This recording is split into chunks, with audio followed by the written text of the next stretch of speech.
Hello hello hello, नमस्कार नमस्कार नमस्कार, गुड आफ्टरनून एवरीवन। नमस्कार नमस्कार नमस्कार, good afternoon good afternoon, good evening good evening good evening everyone. जल्दी से बताइएगा कि क्या मेरी आवाज आ रही है और क्या मैं आप सभी लोगों को सुनाई दिखाई दे रहा हूं? जल्दी से बताओ, है ना? Good evening good evening good evening. वाह भाई वाह, गुड इवनिंग बेटा, गुड इवनिंग गुड इवनिंग। हाँ हाँ हाँ हाँ, आ गया हूं भाई, आ गया हूं। एक लिख रहा है क्रिकेटर मामू आ गए हैं, न्यू ग्लासेस, यस। ठीक है, स्टूडियो भी नया है। आज जो है वो हेड ऑफिस से क्लास ली जा रही है। ठीक है, हाँ है ना? तो जल्दी से बताओ, आवाज मतलब ऑडियो और वीडियो एकदम क्लियर है क्या? अगर ऐसा है तो फिर आप मुझे लिखकर भेज सकते हैं यस सर, गुड इवनिंग। और आज का हम धमाकेदार लेक्चर स्टार्ट करने जा रहे हैं, that is lecture number 4 of permutation and combinations. बहुत बढ़िया बहुत बढ़िया बहुत बढ़िया, looking good, thank you so much as always. सही है भाई, कैसे हैं आप सभी लोग?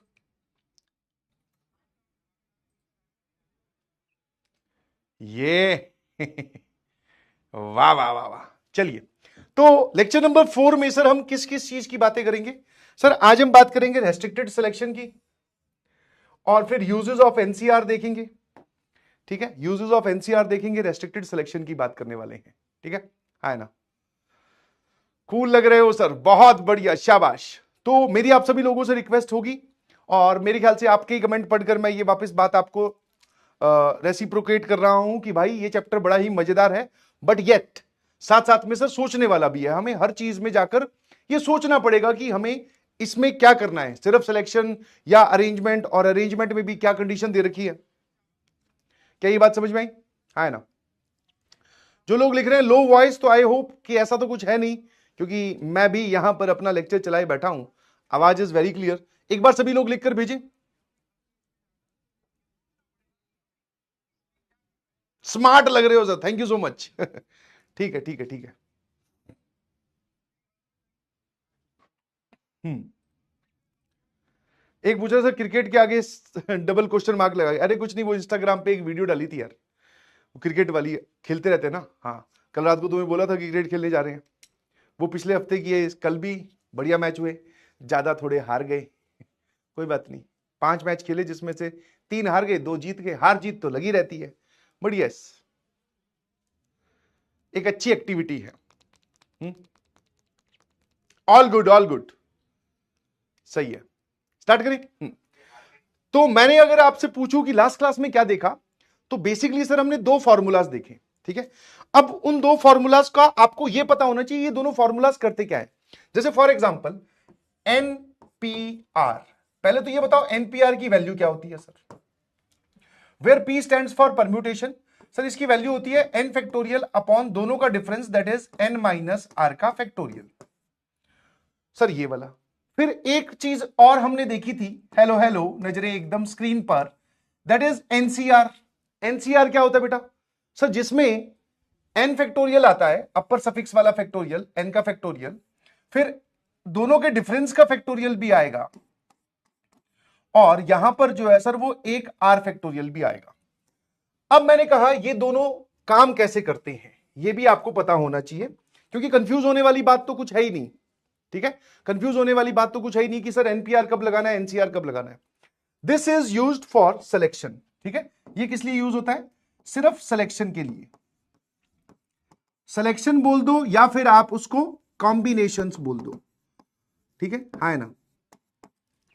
जैसे सर हमारे पास में टोटल अगर 7 डिफरेंट थिंग्स हैं, we have total 7 different things, और उसमें से सेलेक्ट एनी 4, सेलेक्ट एनी 4 लिखना नहीं है, सिर्फ सुनना है।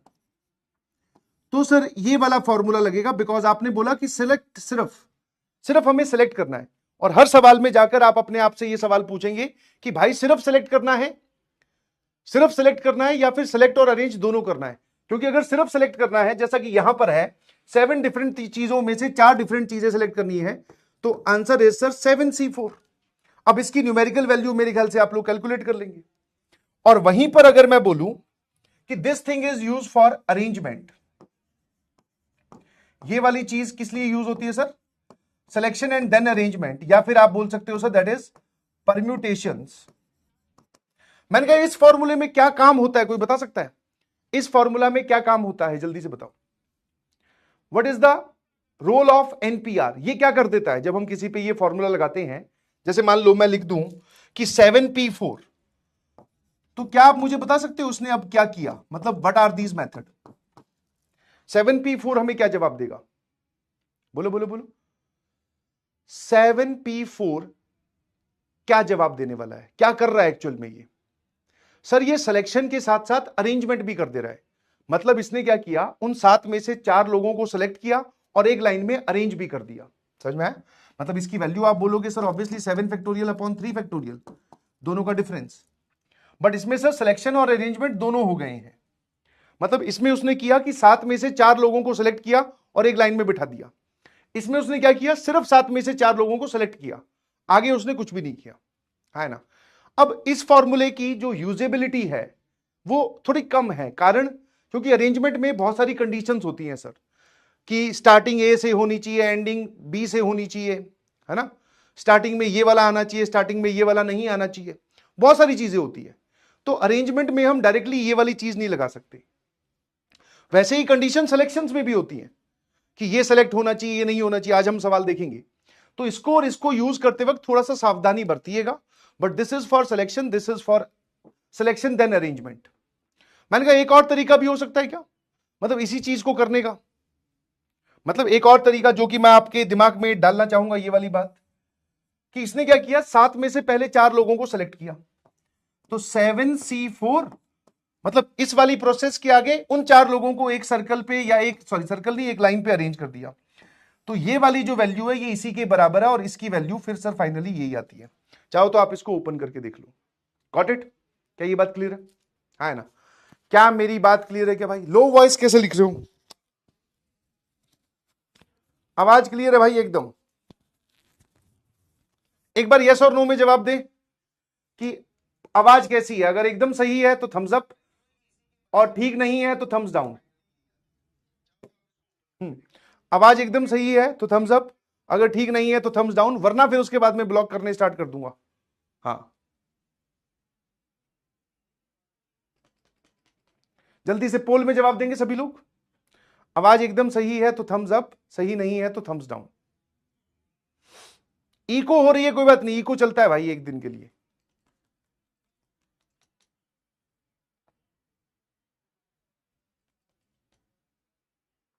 बास बढ़ा दो, टेरिबल क्या होता है वो, टेरिबल बढ़ा दो, ये सब चीजें ना लिखें।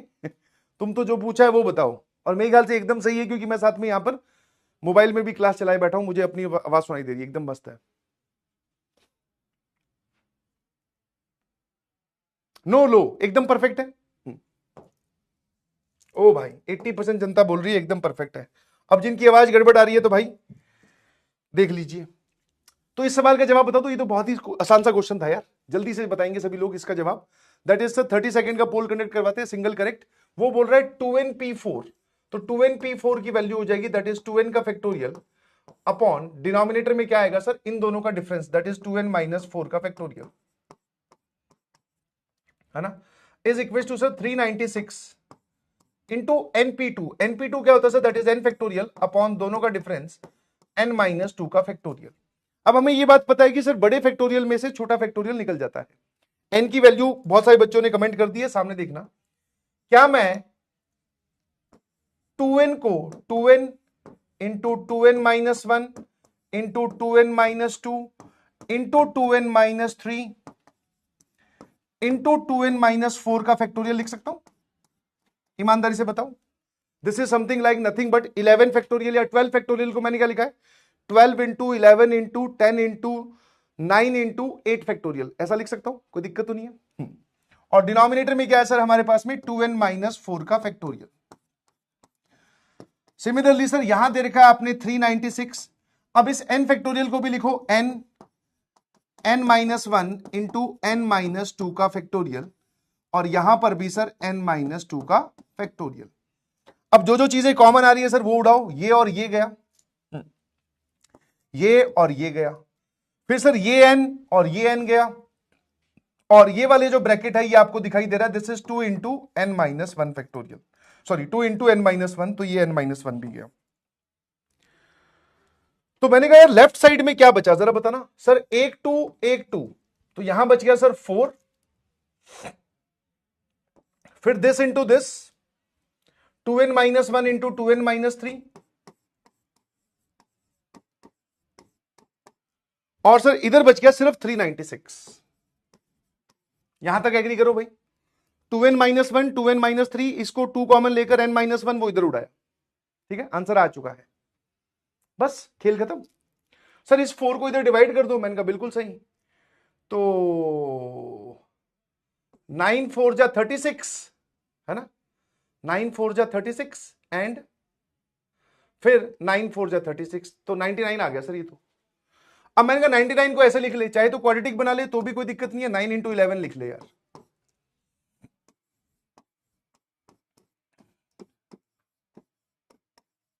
है ना, ये ठीक है। तो सर छोटे वाला नंबर छोटे वाले से कंपेयर कर दो, बड़े वाला नंबर बड़े वाले से कंपेयर कर दो, तो यहां से आपको साफ साफ दिखाई दे रही है कि n की वैल्यू जो है वो 6 आ जाएगी। कैसे? क्योंकि सर अगर मान लो यहां पर दो नंबर्स का मल्टीप्लीकेशन लिखा हुआ है और वो दोनों ऑड है, तो राइट हैंड साइड में भी दो नंबर्स का मल्टीप्लीकेशन लिखा हुआ है, दोनों ऑड है। 2n माइनस थ्री छोटा है, 2n माइनस वन बड़ा है, तो 9 छोटा है, 11 बड़ा है। जब इसको इसके बराबर करोगे 2n माइनस थ्री बराबर 9, तो 2n बराबर 12 एंड n बराबर 6। या क्वाड्रेटिक बनाकर सॉल्व करोगे तो भी कोई दिक्कत नहीं है, तो एक वैल्यू n की 6 आ जाएगी, एक रैशनल वैल्यू आ जाएगी। तो सर n जो यहां लिखा जाता है वो रैशनल तो हो नहीं सकता, तो रैशनल वाली रिजेक्ट, आंसर इज 6। ये तो हो जाना चाहिए था, बहुत ही बेसिक सा सवाल था, कुछ नहीं, डायरेक्टली फॉर्मूला बेस्ड। 85% जनता का सही जवाब है। SMJ लिखकर भेज बेटा, SMJ लिखकर भेज। चलिए अब हम बात करते हैं एक रेस्ट्रिक्टेड सिलेक्शन की। अब हम किसकी बात करते हैं? रेस्ट्रिक्टेड सिलेक्शन की, है ना। जो लोग फैक्टोरियल फैक्टोरियल फैक्टोरियल लिख रहे हैं, है ना, फैक्टोरियल कितने लोगों को एकदम क्लियर है? जिस जिसको क्लियर है CLR लिखकर भेज दें प्लीज, क्योंकि फैक्टोरियल बता चुका हूं भाई, एक्सपोनेंशियल सीरीज लास्ट क्लास में बताई है, सॉरी लास्ट चैप्टर में, सीक्वेंस एंड सीरीज में, तो वहां पे फैक्टोरियल बताया था मैंने।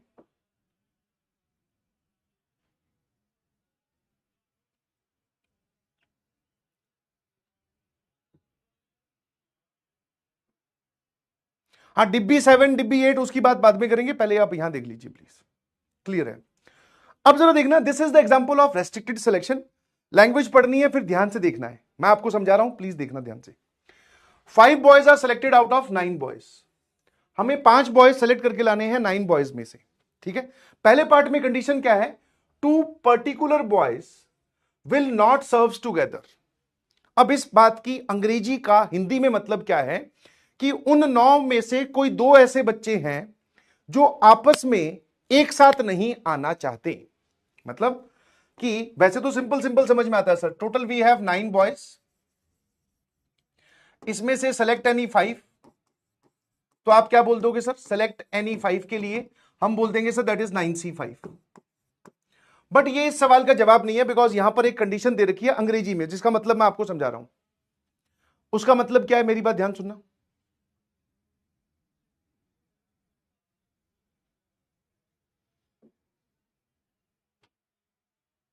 उसका मतलब क्या है सर?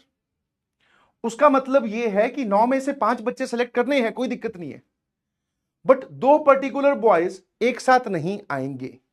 पहली चीज ध्यान देने वाली बात यह है कि जब भी वो ऐसा वर्ड यूज करता है particular, that means already fixed.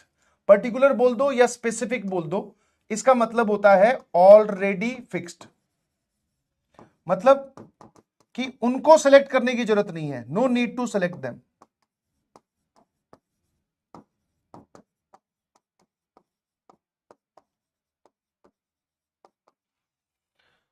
जैसे ही मैं बोलूं कि ऑलरेडी, जैसे अब ये है ना कि सर वो कुछ बच्चे हो सकता है सर ये बात ढूंढने चले जाएं कि भाई वो कौन से 2 बच्चे हैं जिनकी लड़ाई हुई है, आपको नहीं ढूंढना है। तो सिनेरियो इज, ध्यान से समझिएगा प्लीज, सिनेरियो ये है कि टोटल 9 बॉयज थे, उसमें से सर A और B 2 बॉयज है जो आपस में नहीं आना चाहते, पीछे बचे सर 7 बॉयज, है ना। 7 + 2 सर ये हो गए 9।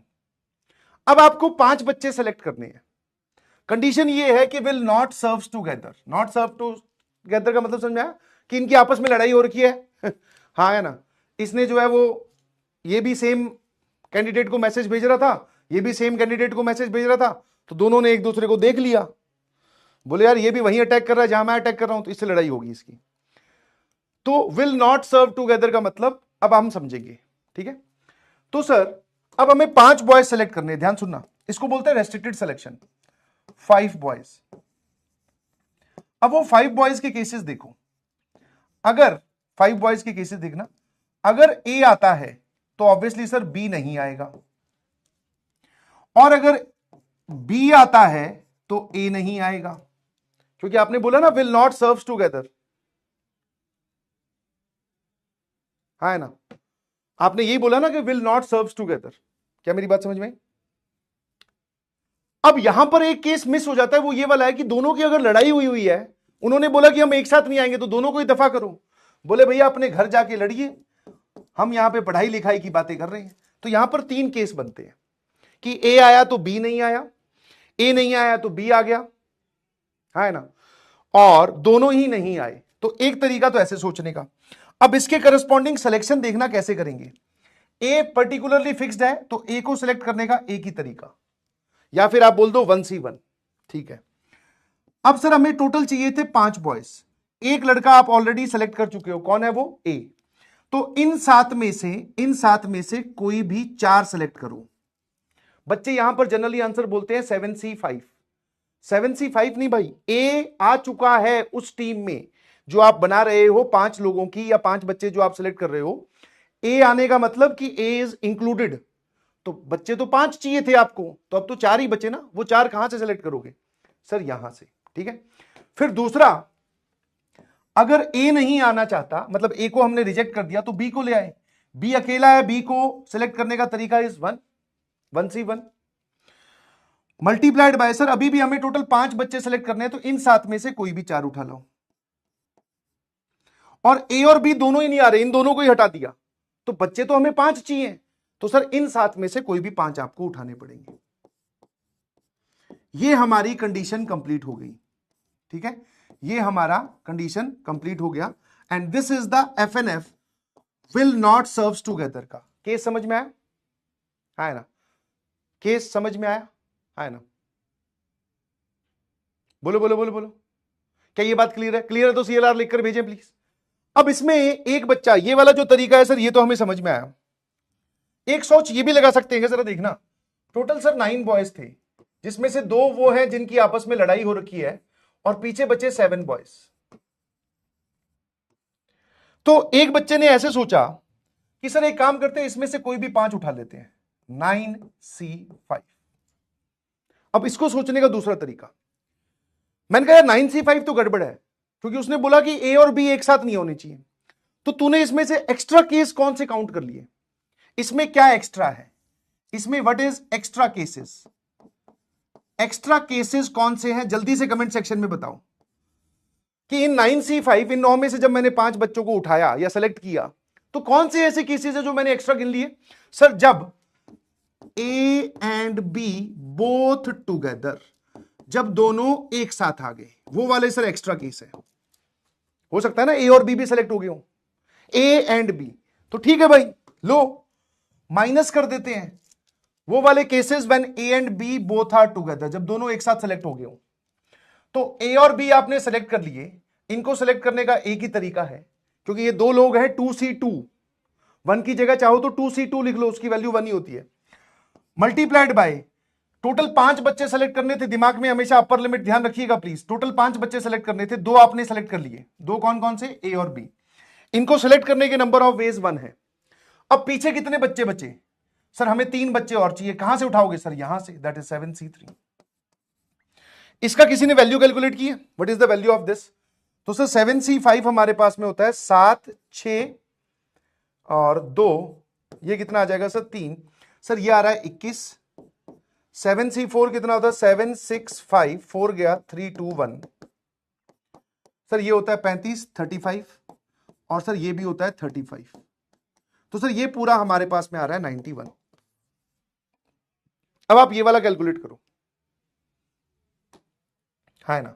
9C5 की value sir 9 factorial upon 5 factorial 4 factorial कैसे सॉल्व करोगे सर 9 8 7 6 आगे लिखा हुआ है 5 फैक्टोरियल 4 3 2 1 4 फैक्टोरियल को ओपन किया और 5 फैक्टोरियल एज इट इज ये कैंसिल।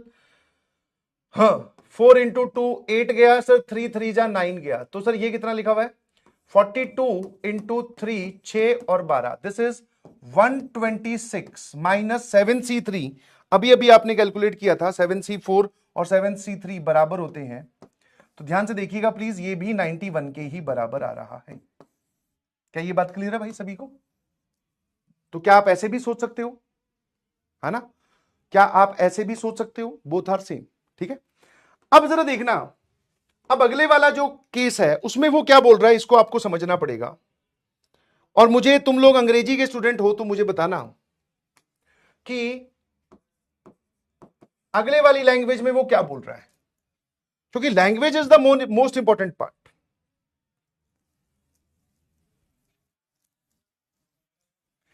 अच्छा एक बच्चा इस बात को ऐसे भी करता है ना, एक बच्चा ऐसे कर लेता है कि सर पहले हम वो दो बच्चे सेलेक्ट करने चले जाएं कि वो दो बच्चे कौन से हैं जिनके बीच में लड़ाई हुई हमें तो पता ही नहीं। अरे मैंने कहा सवाल में वर्ड यूज कर रखा है particular that means they are already fixed. ठीक है अब अगले वाली लैंग्वेज पढ़ो two specific boys will only serve together आएंगे तो एक साथ आएंगे वरना कभी आएंगे ही नहीं है ना। दोनों ने जिस टारगेट को मैसेज कर रहे थे फिर पहले लड़ाई हुई फिर दोनों ने अपनी बुद्धि लगाई कि बोले गलत रास्ते पे चल पड़े हैं दोनों दोस्तों ने एक साथ बैठ के सलाह की कि बोले हटाओ यार ये सब चक्कर वक्कर दोस्ती ही हमारी मजबूत है तो अब उनकी दोस्ती हो चुकी है। तो वो बोल रहे हैं कि सर ये जो 5 बच्चे आप सेलेक्ट कर रहे हो या तो हम दोनों एक साथ आएंगे या फिर आएंगे ही नहीं। तो यहां पर दोनों एक साथ या तो दोनों आने चाहिए या दोनों ही नहीं आने चाहिए। तो दोनों ही नहीं आने चाहिए वो तो आप ऑलरेडी कैलकुलेट कर चुके हो 7C5। ठीक है ये वाला आंसर तो आएगा सर 7C5। अब दोनों एक साथ आने चाहिए तो नो नीड टू से 9 में से ए और बी वो दो हैं जिनकी दोस्ती हो चुकी है पीछे बचे हुए 7 बॉयज हैं। ए और बी आप ऑलरेडी पिक्चर में ले चुके हो है ना। तो ए और बी अगर दोनों ऑलरेडी आप पिक्चर में ले चुके हो तो ये बताओ इसमें से अब कितने सेलेक्ट करने हैं। इन 7 में से सर हमें सिर्फ 3 सेलेक्ट करने हैं है ना। भाईचारा ऑन टॉप है यस अस भाई अस। तो 7C3 प्लस 7C5 क्योंकि यहां पर भी हमारे को दी गई प्रोसेस कंप्लीट कर दी हमने 5 बच्चे सेलेक्ट कर लिए 3 ये और 2 ये और सर यहां पर भी हमने 5 बच्चे सेलेक्ट कर लिए और ये वाली कंडीशन फुलफिल हो रही है। क्या आपको इस लैंग्वेज का मतलब समझ में आया? Will always serves together will never serves together. Is this clear to everyone? है ना बहुत बढ़िया। चलिए अब एक चैलेंजर सवाल करते हैं सिलेक्शन का और बहुत ही खतरनाक सवाल है प्लीज इसको समझने की कोशिश करना। ठीक है ना प्लीज इसको समझने की कोशिश करना ध्यान से कि वो चाह क्या रहा है और इसमें हम आगे कैसे प्रोसीड कर सकते हैं। क्या मेरी बात समझ में आती है? आराम से क्योंकि अब मामला इंटेंस होने वाला है। इनफैक्ट इसको चैलेंजर भी नहीं आप इसको CTQ वाली कैटेगरी में डाल सकते हो क्योंकि इसके मैंने अलग अलग पार्ट बना दिए हैं। ठीक है और अगर आप ये समझ गए तो आपको ये भी समझ में आ जाएगा कि हाँ यार सिर्फ सिलेक्शन का काम करते कैसे हैं। ठीक है ना। अब देखो जरा क्या है आराम से पहले मैं पूरा सवाल समझाता हूं फिर आप उस पर एक्ट करना क्योंकि आप रैंडमली एक्ट करते हो तो गड़बड़ करोगे। 5 डिफरेंट पेयर ऑफ शूज हैं। ठीक है 5 डिफरेंट पेयर ऑफ शूज मतलब अलग अलग कंपनी के मान लीजिए। ठीक है you need to select only 4 shoes. अच्छा एक बात बताओ 5 डिफरेंट पेयर हैं 5 डिफरेंट पेयर्स हैं तो एक बात बताओ टोटल शूज कितने हुए? बुद्धि लगाकर एकदम बादामी बुद्धि लगा दो। सर एक पेयर में 2 जूते होते हैं है ना एक पेयर में 2 जूते वो देखो एक लिख भी रहा है 5C4 गजब गजब है भाई तू जूते खाने वाले काम मत कर जूते सेलेक्ट करने वाले काम कर। सर टोटल शूज हो जाएंगे एक पेयर में 2 तो टोटल वी हैव 10 शूज। अब उन 10 जूतों में से हमें 4 सेलेक्ट करने हैं। पहले वाले में नो रेस्ट्रिक्शन मतलब कोई कंडीशन नहीं है रैंडमली कोई भी 4 उठा लो 10C4। सर ये कितना बढ़िया सवाल बना देखो 10C4 is the correct answer. अब ये वाला सवाल है exactly 1 pair should be formed. ठीक है तो मैं इसका सेकंड पार्ट आपको समझा रहा हूं that is exactly one pair is formed, exactly one pair is formed. Example देखो पहले कि वो चाह क्या रहा है, और यहां पर छोटे छोटे शब्द का मतलब क्या है। यहां पर एक वर्ड आपको दिखाई दे रहा है बेटा एग्जैक्टली, तो मैं आपको एक काम करता हूं, वो 10 शूज लिखकर दिखाता हूं। L1 R1 मतलब ये लेफ्ट पैर का जूता, राइट पैर का जूता, और इनकी ब्रांड का नेम है वन, ठीक है। फिर L2 R2 लेफ्ट पैर का जूता, राइट पैर का जूता, ब्रांड का नेम है to. L3 R3 L4 R4 L5 R5। ये आपके पास टोटल 10 जूते हैं, जिसको आप 5 पेयर ऑफ शूज बोल सकते हो। एग्जैक्टली एक पेयर बनना चाहिए, मतलब एग्जाम्पल लिखो कि इसमें से आप कोई भी 4 जूते सेलेक्ट करो, 4 shoes with exactly one pair.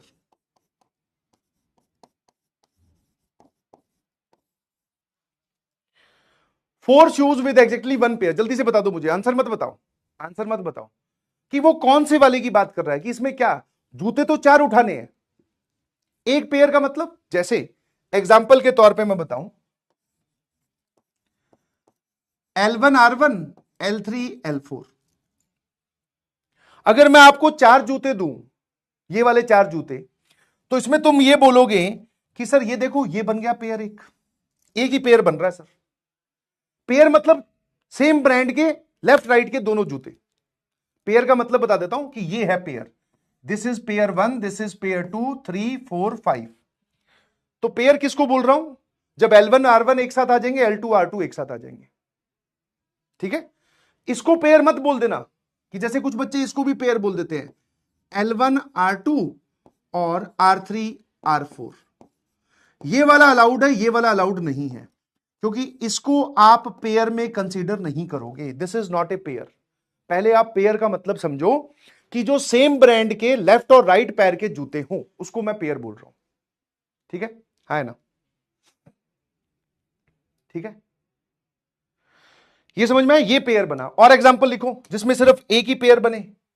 तो सर ऐसा भी हो सकता है कि ये लो L2 R3 L1 और R2।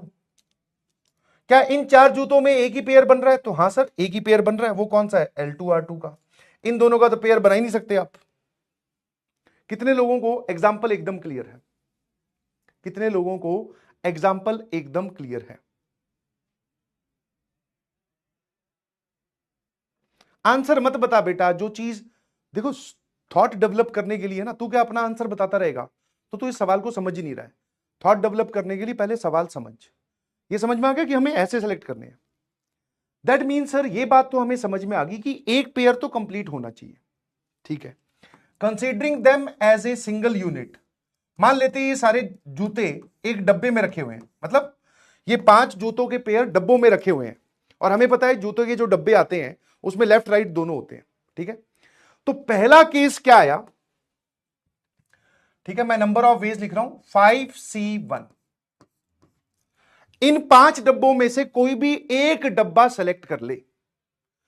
5C1, इन 5 डब्बों में से कोई भी एक डब्बा सेलेक्ट कर ले। डब्बा एक सेलेक्ट हुआ है, जूते कितने आए? 2।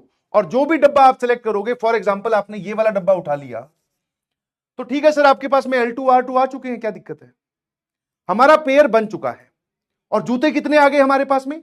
इस वन को देखकर कंफ्यूज मत होना, ये मैंने इन 5 डिफरेंट डब्बों पे लगाया है। समझ में आया? क्या ये बात क्लियर है? तो 5 डिफरेंट डब्बों में से कोई भी एक डब्बा सेलेक्ट कर ले। जूते तेरे पास में आगे 2, और वो दोनों पेयर की ही काउंट होंगे, क्योंकि एक डब्बे में सेम पेयर के जूते रखे होते हैं, ठीक है सर। अब हमें क्या करना है सर? अब हमें 2 शूज और सेलेक्ट करने हैं, 2 शूज मोर। 2 जूते और सेलेक्ट करने हैं, ध्यान से देखना। और वो पेयर नहीं बनाने चाहिए,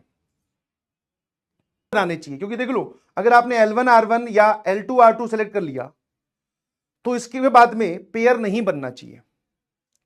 तो अब हम केस बनाने स्टार्ट कर सकते हैं कि अब इसके आगे का जो काम है इसको ऐसे देखते हैं कि सर हमारे पास में जूते बचे L1 R1 और L3R3, L4R4 और L5R5, है ना? बोलो बोलो बोलो, क्लियर है? Fixed fixed fixed.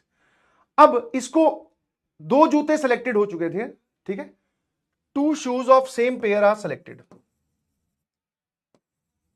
of a pair, ठीक है? ये सिलेक्ट हो चुके हैं।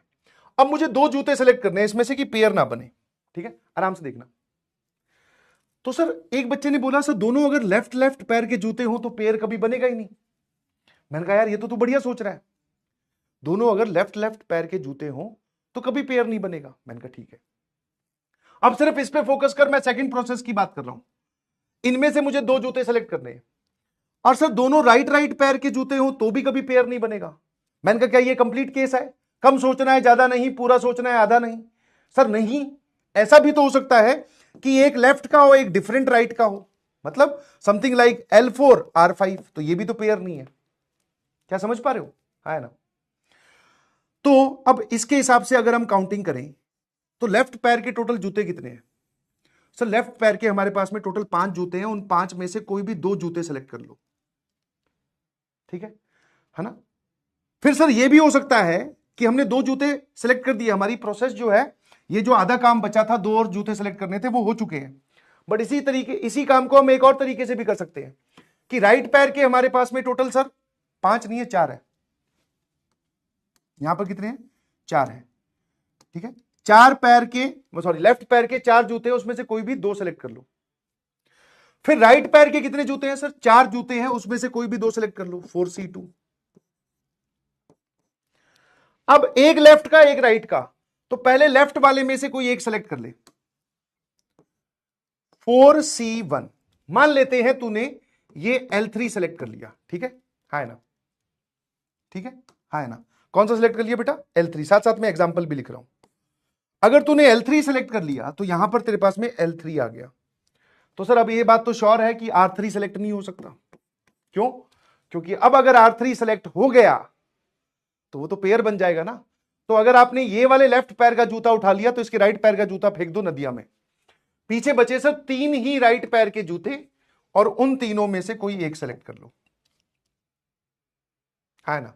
तो 4C2 कितना होता है सर? दैट इज 4 3 2 1, नीचे 2 फैक्टोरियल 2 फैक्टोरियल, तो सर 2 2 4, ये वैल्यू होती है सर 6, ये वाली वैल्यू भी होती है 6, और ये होती है sir 12। Total number of veg कितने आ गए भाई? 12 और 12 दैट इज 24 तरीके हैं, ठीक है? तो इंटू 24, 5C1 होता है बेटा 5 इंटू 24, तो ये आ गया सर हमारे पास में 120 तरीके। 120 इज द करेक्ट आंसर, है ना? अब इसी काम को करने का एक तरीका एक बच्चे ने और बोला, इसी काम को करने का एक तरीका एक बच्चे ने और बोला। हाँ, ऐसे समझ में नहीं आएगा भाई, दिमाग लगेगा भयंकर।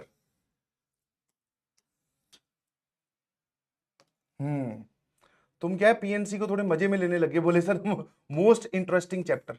पहले ये बताओ ये कितने लोगों को क्लियर हो गया कि हमने अब एक पेयर, टोटल 4 शूज सेलेक्ट कर लिए, बट उसमें से पेयर एक भी नहीं है।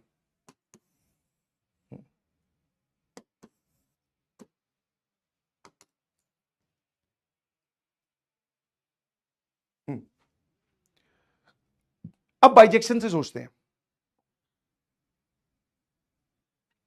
अब एक का तो डाउट पता है क्या है? बोले सर वाई 2 शूज मोर, 2 शूज और क्यों सेलेक्ट कर रहे हैं? तो बेटा सवाल अगर तू नहीं पढ़ेगा तो मैं तुझे सवाल ही बार बार समझाता रहूं, ठीक है ना?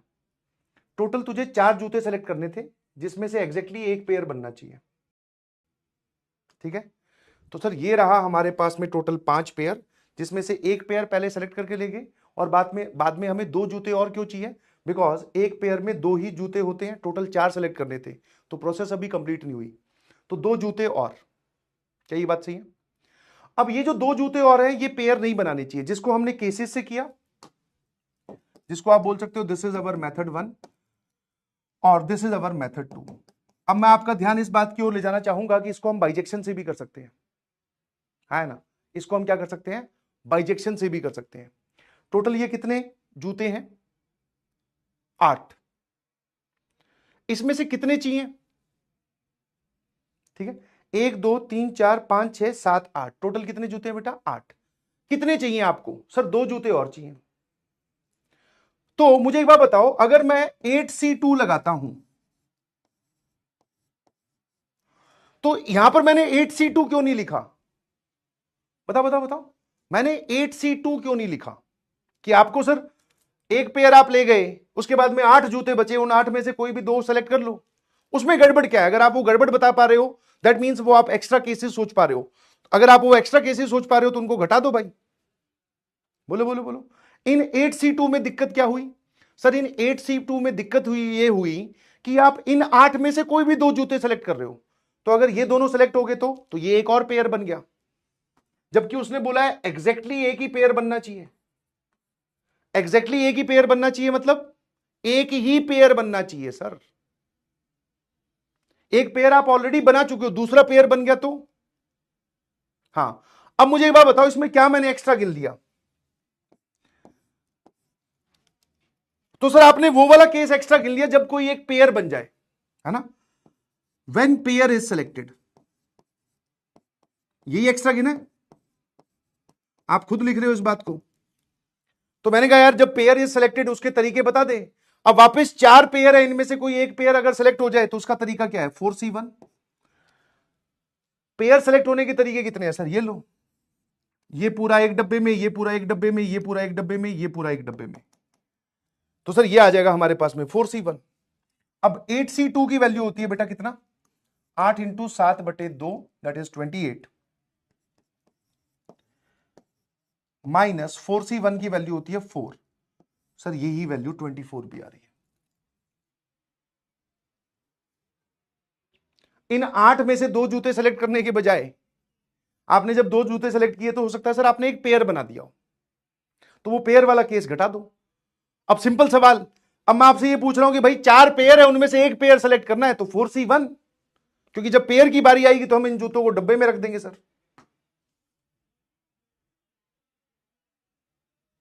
अब कैसा लगा?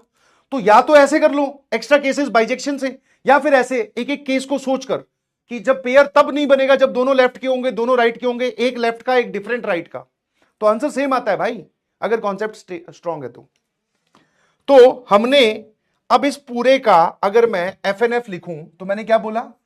पहले एक पेयर सेलेक्ट किया। अच्छा एक और चीज, आपने अब तक चाहे बादल स्ट्रेटेजी फॉलो की है या नहीं की है, ठीक है, हाँ है ना? बट इस चैप्टर में बादल स्ट्रेटेजी आपको फॉलो करनी पड़ेगी भाई। अगर आप घर पे जाकर ये नहीं लिखोगे कि ये 5C1 और ये 24 किसको रिप्रेजेंट करता है, तो आप इन दोबारा सॉल्यूशंस को 1 महीने बाद क्या 1 हफ्ते बाद भी देखोगे तो तुम्हें समझ में नहीं आएगा कि ये 5C1 क्या लिखा हुआ है। तो PNC वाले केस में आपको घर पर जाकर यहां बादल बनाना पड़ेगा कि ये 5 पेयर में से एक पेयर सेलेक्ट किया जिसमें जो 2 जूते आ गए, बचे हुए 8 जूतों में से 2 जूते और सेलेक्ट करने हैं। उसको सेलेक्ट करने के तरीके 24। प्रोसेस तब कंप्लीट होगी जब हमारे चारों जूते सेलेक्ट हो जाएंगे। तो ये ध्यान रखना भाई, क्योंकि ये सब 5C1 6C1 इनसे कुछ नहीं समझ में आएगा, ये लिखा किस रिस्पेक्ट में है वो आपको लिखना पड़ेगा। तो sir into 24, this is our FNF। अगला सवाल तो बहुत ही सिंपल है यार, 4 जूते हैं, है ना? सॉरी 2 पेयर बनने चाहिए, एग्जैक्टली 2 पेयर। इसका तो बता दो यार, ऐसे क्या कर रहे हो? इसमें क्या है? एग्जैक्टली 2 पेयर बनने चाहिए। और जो सवाल से आप डील कर रहे हो वो डिफिकल्ट क्वेश्चन है, बट सर हम सीख रहे हैं। विथ एग्जैक्टली 2 पेयर्स, ठीक है? अब की बार एग्जैक्टली 2 पेयर्स है। कितने लोग इसका आंसर बता सकते हैं? अभी अभी तो सिखाया था, 2 पेयर सेलेक्ट करोगे हाँ हो तो क्या आंसर सर ये 5 पेयर है, इनमें से कोई भी 2 सेलेक्ट कर लो, ये लो 5C2 हो गया, बिल्कुल सही। तो 5C2 is the correct answer, खेल खत्म। तो इसमें कोई लोड लेने वाली बात ही नहीं है। अब ये 5C2 किस रिस्पेक्ट में लिखा गया? आपके बगल में बैठा हुआ दोस्त बोलेगा यार भाई जूते तो 10 है, तूने 2 ही सिलेक्ट किए। अरे पेयर में से 2 सिलेक्ट किए हैं बेटा, 5 पेयर हैं जिसमें से 2 पेयर सिलेक्ट कर लिए। जूते 4 आएंगे, 2 डब्बे आपने उठाए हैं, उसके अंदर 4 जूते, खोल के देख, तो ये 10। अब इसका सबसे इंपॉर्टेंट पार्ट है वो ये वाला, इसमें तुम्हारे तोते एकदम मजे में आ जाएंगे। Fourth part, I hope first second third is clear to everyone. Fourth पे आते हैं, नो पेयर शुड फॉर्म, कोई भी पेयर नहीं बनना चाहिए। अब सर इसको कैसे सोचें कि नो पेयर शुड फॉर्म, है ना, इसको कैसे सोचें? मैंने कहा देख एग्जाम्पल लिख ले, अपने आप सोचना आ जाएगा। नो पेयर शुड फॉर्म, कोई भी पेयर नहीं बनना चाहिए।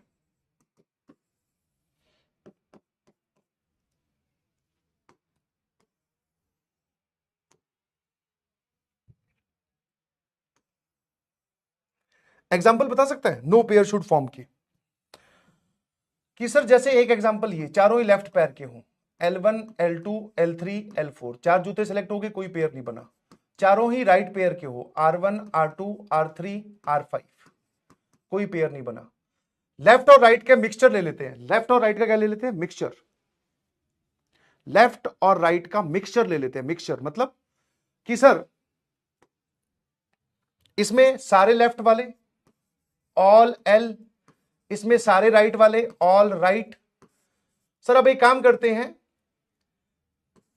3 लेफ्ट 1 राइट, बट पेयर नहीं बनना चाहिए, ध्यान रखना।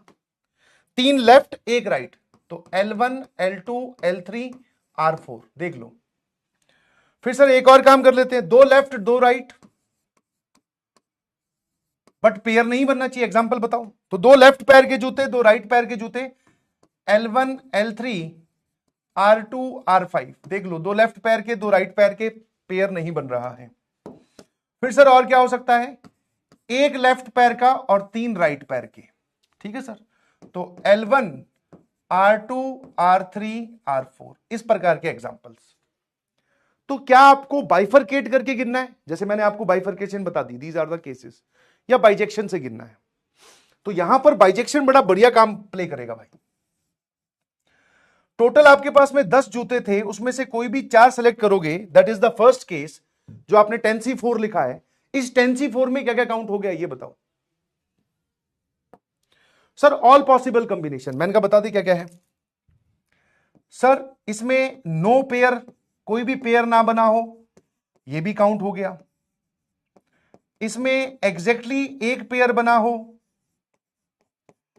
वो भी काउंट हो गया। या फिर सर ऐसा हो सकता है कि एग्जैक्टली 2 पेयर बने हो,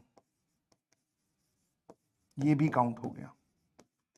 और तो कोई केस ही नहीं है ना? आराम से बताइए कि जब आप ये 10C4 लगा रहे हो तो इसमें आपने क्या क्या काउंट किया।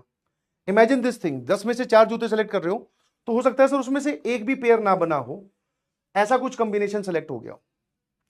फिर सर ये हो सकता है कि केवल एक पेयर सेलेक्ट हुआ हो, है ना। और सर हो सकता है केवल 2 पेयर बने हो exactly.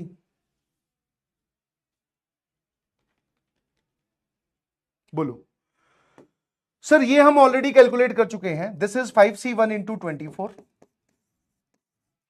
And this is sir 5C2 and this is our required part.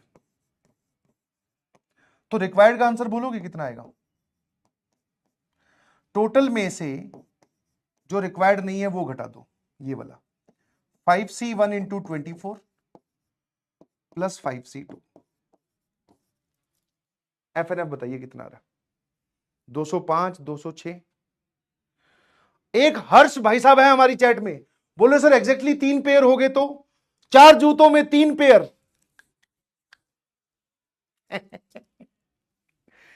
4 जूतों में 3 पेयर कैसे बना सकता है भाई तू? इवेपोरेट हो गया क्या? गर्मी थोड़ी सी बढ़ी क्या? बारिश बंद होती? एक भैया बोल रहे हैं सर यहां पे 4 पेयर 3 पेयर हो गए तो 4 जूतों में 3 पेयर कैसे होते? एक बार समझाओ तो सही।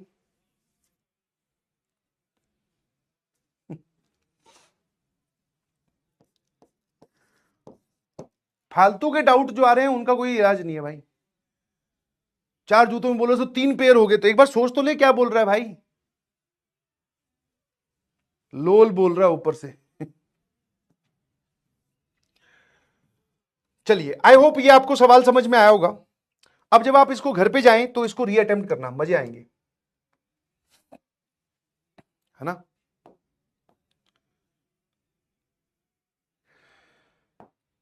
क्योंकि इस सवाल की कोटिंग बदल देता हूं मैं, language is very simple.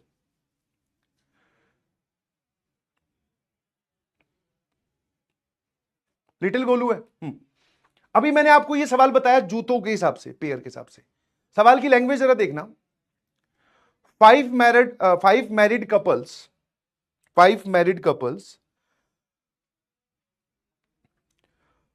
participated in, ठीक है, 5 married couples participated in 5 married couples participated in lemon spoon race, ठीक है ना। 5 married couples participated in lemon spoon race, ठीक है, वो चम्मच में नींबू रख के दौड़ने वाली रेस में पार्टिसिपेट किया 5 मैरिड कपल्स ने, ठीक है ना। 5 मैरिड कपल्स ने, husband 1 W1 wife 1, husband 2 wife 2, husband 3 wife 3, husband 4 wife 4, husband 5 wife 5, उन्होंने लेमन स्पून रेस में पार्टिसिपेट किया, ठीक है। The number of ways, total number of ways बताओ in which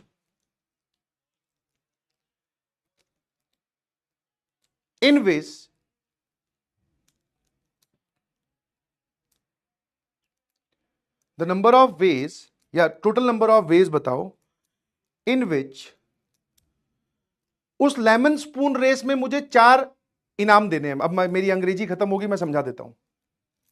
lemon spoon race में मुझे 4 इनाम देने हैं, फर्स्ट, सेकंड, थर्ड, फोर्थ, ठीक है।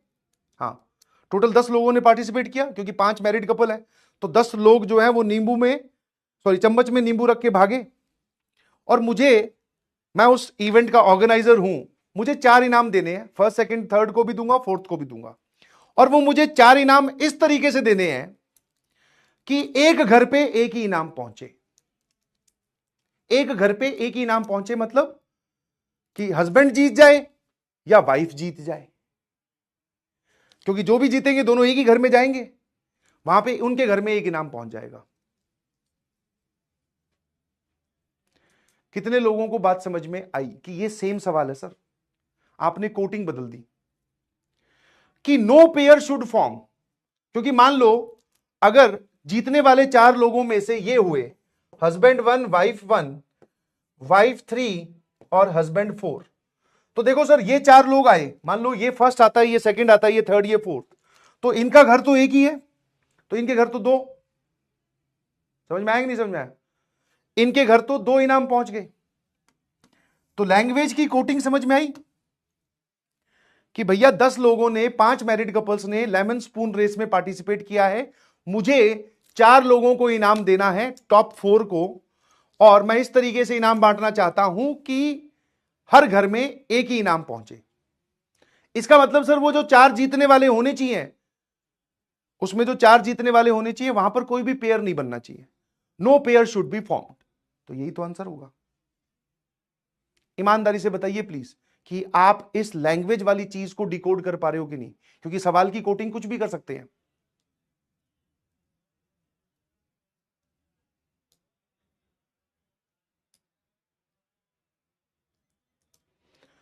अगली लैंग्वेज सुनो। Out of these 5 married couple select any 4 person such that husband and wife do not serve together.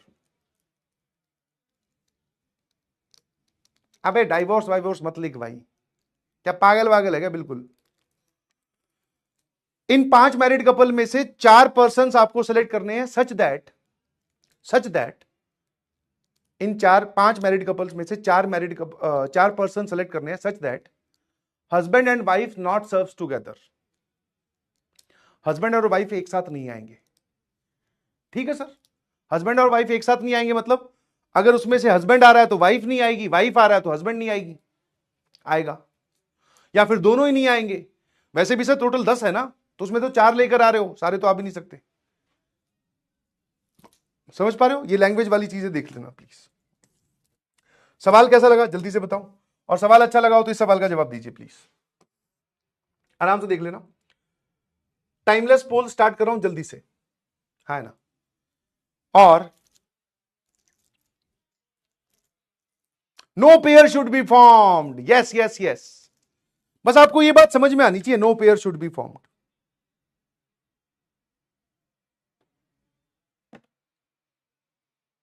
शाबाश। अगला सवाल फॉर्मेशन ऑफ कमेटी या टीम वाला सवाल है, जल्दी से सभी लोग देखकर बताएंगे कि क्या इसका आंसर आ रहा है आपका। ठीक है, तब तक मैं डाउट देख लेता हूं। देखो सही, पर डाउट में क्या चल रहा है? सर बैकलॉग बहुत ज्यादा है, कोई बात नहीं सर। हाउ 80 कैलकुलेट करके बेटा, कैलकुलेट करके, यस सर। आप ऐसे एग्जाम्पल लेकर समझाओ, एकदम क्लियर हो जाता है, बहुत बढ़िया। और इसका नाम भी सचिन जागड़ था भाई। Two please sir, what two please? Sorry, दो एग्जैक्टली पेयर फॉर्म बनेंगे, 5C2 की जगह 5C1 इंटू 4C1 लिख सकते हैं क्या? बीरोदीप दास ने एक बहुत बढ़िया डाउट पूछा, है ना? बीरोदीप दास ने एक बहुत बढ़िया डाउट पूछा, and this doubt leads me to and another ultra level explanation. ध्यान सुनना, इस सवाल को छोड़ते हैं बीच में। अब डाउट मैं आपसे पूछता हूं थ्रू द लैंग्वेज ऑफ बीरोदीप दास, वो क्या पूछना चाह रहे हैं। मान लेते हैं टोटल आपके पास में 6 स्टूडेंट्स थे, ठीक है, 6 स्टूडेंट्स, और मैंने बोला सेलेक्ट एनी 3।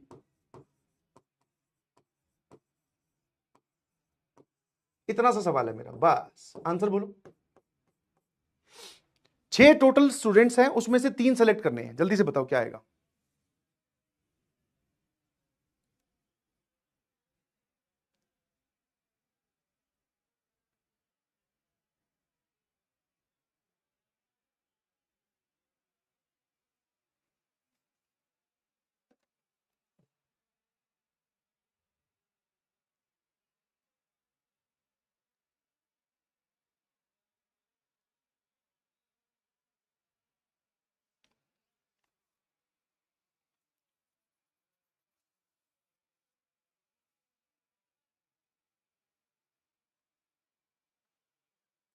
ये हर्ष भाई, मैं ये बोल रहा हूं, चैट देख नहीं रहे हो आप? उसमें वो उतीशा और वो एक नहीं नहीं नहीं नहीं, वो नहीं नहीं, मोटू मामू कुछ नहीं, मोटू मामा तो चलने दो, ये तो प्यार से बोलते हैं। बट ये उतीशा, फिर ये फूल बनाकर भेज रहे हैं। वो एक अंकुश यादव था, वो पता नहीं क्या लिख रहा था, BKBL है। इन सबका सर परमानेंट सब्सक्रिप्शन कैंसिल करो। रोज रोज एक ही इंस्ट्रक्शन देता हुआ ठीक तो नहीं लगता यार मैं।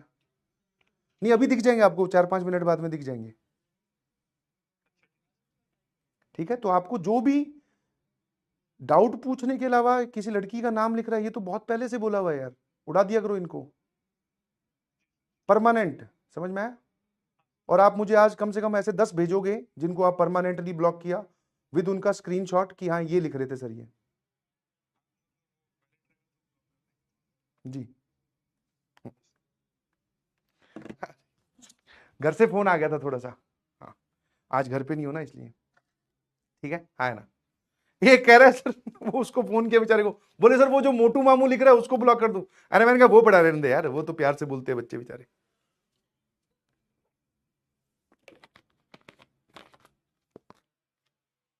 आ जाइए। अब बहुत बढ़िया, इसका आंसर आपने बहुत बढ़िया बोला सर, इसमें तो कोई डाउट वाली बात है ही नहीं। इसके नंबर ऑफ वेज हो जाएंगे सर 63। मैंने कहा बहुत बढ़िया। अब डाउट मैं पूछता हूं, ये जवाब सही है, कोई दिक्कत नहीं है। ये जवाब सही है, कोई दिक्कत नहीं है। मैंने क्या किया इसी काम को, और ये डाउट बीरोदीप दास का है, ठीक है, आई होप मैं उसका नाम सही प्रोनाउंस कर रहा हूं। 6 स्टूडेंट्स थे, student 1, student 2, student 3, student 4, student 5, student 6। अच्छा, 63 की वैल्यू क्या होती है भाई? 63 की वैल्यू होती है that is 6 factorial upon 3 factorial 3 factorial 6 5 4 upon 3 factorial. Sir ये आंसर आ जाएगा 20। एक 3 फैक्टोरियल मैंने ऑलरेडी उड़ा दिया। अब मैंने इसको ऐसे किया कि सर इन 6 में से कोई 2 सेलेक्ट कर लो, 6C2। सर गलत है, मैंने कहा पूरा सुन ले, देख मल्टीप्लीकेशन का साइन है, अभी प्रोसेस कंप्लीट नहीं की है, ठीक है। सेलेक्ट 3 करने थे, मैंने 6 में से कोई भी 2 उठा लिए। मान लेते हैं सर S3 और S4। पीछे कितने बचे? 1 2 3 4, 4 बचे, उनमें से एक और उठा लाते हैं 4C1। क्या मैं ऐसा कर सकता हूं? आपने बोला कि 6 में से 3 बच्चे सेलेक्ट करने हैं, मैंने पहले 6 में से 2 सेलेक्ट किए और फिर बचे हुए 4 में से एक सेलेक्ट कर लिया, तो बच्चे तो 3 सेलेक्ट हो गए ना भाई। इसका आंसर जब आप देखोगे तो 62 होता है 15, 15 इंटू 4 कितना हो गया सर हमारे पास में? 16। 6 फैक्टोरियल, 4 फैक्टोरियल, 2 फैक्टोरियल, 6 5 बटे 2, तो 15 इंटू 4। उड़ी दादा, ये गड़बड़ है रे, ये तो आंसर 60 आ रहा है। अरे मैंने कहा थामो थामो हाँ, ऐसे डाउट पूछो। मैंने कहा मैं एक और तरीके से भी इसको सेलेक्ट करना चाहता हूं। मैंने पहले 6 में से कोई एक सेलेक्ट कर लिया, फिर बचे हुए 5 में से कोई एक सेलेक्ट किया और बचे हुए 4 में से कोई एक सेलेक्ट किया, हाँ है ना। पहले 6 में से कोई एक सेलेक्ट किया, पीछे बचे स्टूडेंट 5, कुछ गलत नहीं कर रहा हूं, ध्यान से मेरी बात सुनना। पीछे बचे हुए 5 में से फिर एक और बच्चा उठा लाया, फिर पीछे बचे 4, उनमें से एक और उठा लाया, 3 ही तो उठा के लाया हूं, हाँ है ना। 6 into 5 into 4 that is 30 into 4 that is 120। कौन सा जवाब सही है? हाँ है ना। कौन सा जवाब सही है? मैंने इसमें भी 6 में से 3 बच्चे सेलेक्ट किए, इसमें भी 6 में से 3 बच्चे सेलेक्ट किए, इसमें भी 6 में से 3 बच्चे सेलेक्ट किए। तो अब मुझे एक बात बताओ, इनमें से जवाब तो कोई एक ही सही होगा सर, केमिस्ट्री तो है नहीं कि तीनों जवाब सही एक्सेप्शन। तो कौन सा जवाब सही होगा? और अगर किसी में कोई गलती है तो वो गलती बताओ। और गलती आपको जनरली पता चलती है एग्जाम्पल लिखने से। Only first one is correct. क्यों? Only first one is correct, बाकी सब गलत है। मैं मानता हूं ये बात सही भी है ऑब्वियसली कि ये भी गलत है और सर ये भी गलत है। नाउ व्हाट इज द गलती हियर? रॉन्ग क्या है? रॉन्ग रॉन्ग रॉन्ग क्या गलती है? वो गलती बता दो ना ताकि पता हो तुम्हें।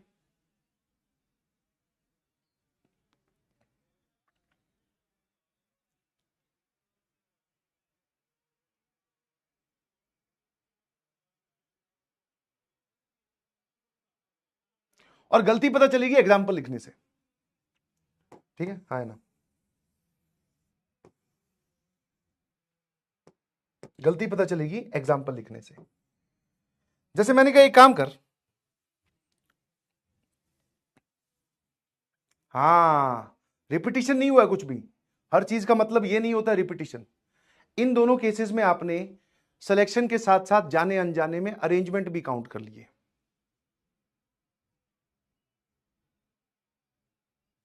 फॉर एग्जाम्पल ये 6 बच्चे हैं, 6 स्टूडेंट्स, इनमें से 6 के 6 सेलेक्ट करने थे, तो आंसर तो सर ये आएगा 66, जिसकी वैल्यू 1 होती है। अब अगर आप ऐसे कर रहे हो कि 6 में से पहले एक, 5 में से फिर एक, फिर 4 में से एक, फिर 3 में से एक, फिर 2 में से एक, फिर 1 में से एक, तो basically this is 6, this is 5, this is 4, this is 3, this is 2, this is 1, और आप इन सबको मल्टीप्लाई कर रहे हो। एक बात बताना जरा, ये काम हम कब करते थे? सर ये वाला काम हम तब करते थे जब हमें इन 6 लोगों को यहां पर अरेंज करना होता था कि हां सर इस प्लेस को भरने के 6 ऑप्शंस, इस प्लेस को भरने के 5 ऑप्शंस, इस प्लेस को भरने के 4 ऑप्शन, इसको 3 ऑप्शन, इसको 2 ऑप्शन और इसको 1 ऑप्शन। तो ये आप सिलेक्शन थोड़ी कर रहे हो, ये अरेंजमेंट हो रही है। तो जब आप मल्टीप्लीकेशन करते हो और उनके बीच में अगर अरेंजमेंट पॉसिबल हुई तो अरेंजमेंट भी काउंट हो जाएगी। आप ध्यान से देखो, तुम्हारे पॉइंट ऑफ व्यू से मैंने 6 में से 6 बच्चे ही सिलेक्ट किए हैं। पहले 6 में से एक बच्चा, फिर बचे हुए 5 में से एक बच्चा, फिर बचे हुए 4 में से एक बच्चा, बचे हुए 3 में से एक बच्चा, बचे हुए 2 में से एक बच्चा और 1 में से एक। तो ये तुम्हें लग रहा है कि सिलेक्शन है? नहीं है सिलेक्शन, है ना। यहां पर आपने उसकी अरेंजमेंट भी काउंट कर ली। अब यहां समझाता हूं कि आपने क्या गलती करी। जैसे मान लो आपने बोला कि 6 में से कोई एक, मान लेते हैं सर S1 सेलेक्ट हो गया, तो S1 अगर सेलेक्ट हो गया है तो इन बचे हुए 5 में से कोई एक और सेलेक्ट किया आपने, मान लेते हैं सर दूसरी बार S2 सेलेक्ट हुआ और तीसरी बार S4 सेलेक्ट हो गया, तो ये आपने एक मेथड यहां अलग गिना है।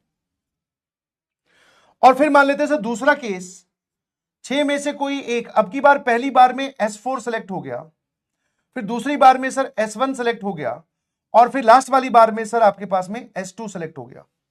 तो ध्यान से देखो, ये दोनों मेथड आपने इसमें अलग अलग गिन लिए, है ना, ये दोनों मेथड आपने अलग अलग गिन लिए। जबकि हो क्या रही है, S1 S2 सिलेक्शन का मतलब होता है भाई कि मैं अगर किसी एक सिलेक्शन की बात कर रहा हूं तो मुझे वो एक गुच्छा दे दीजिए, समझ में आया, S1 S2 S3 का ग्रुप की बात कर रहा हूं।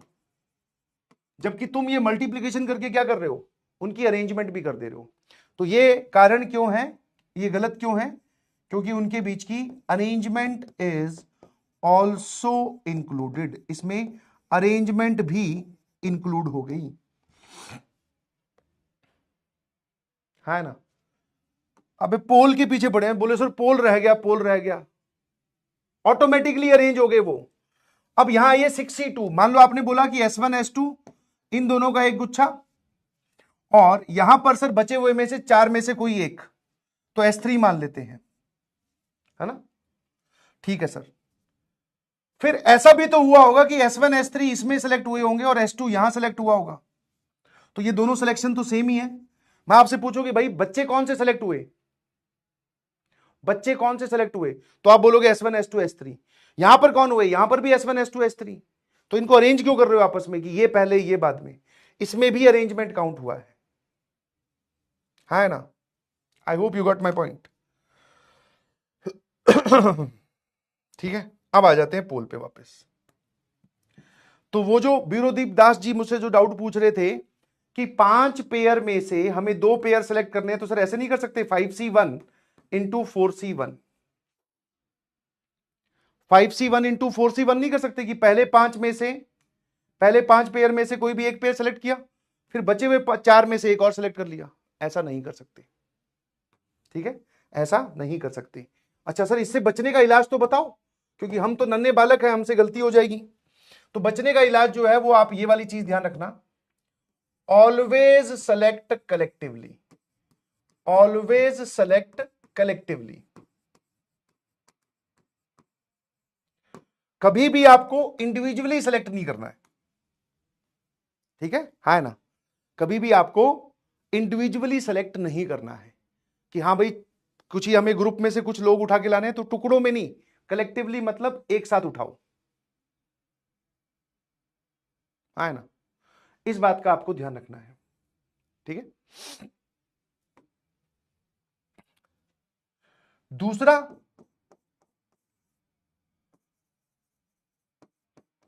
while multiplication, if arrangement between them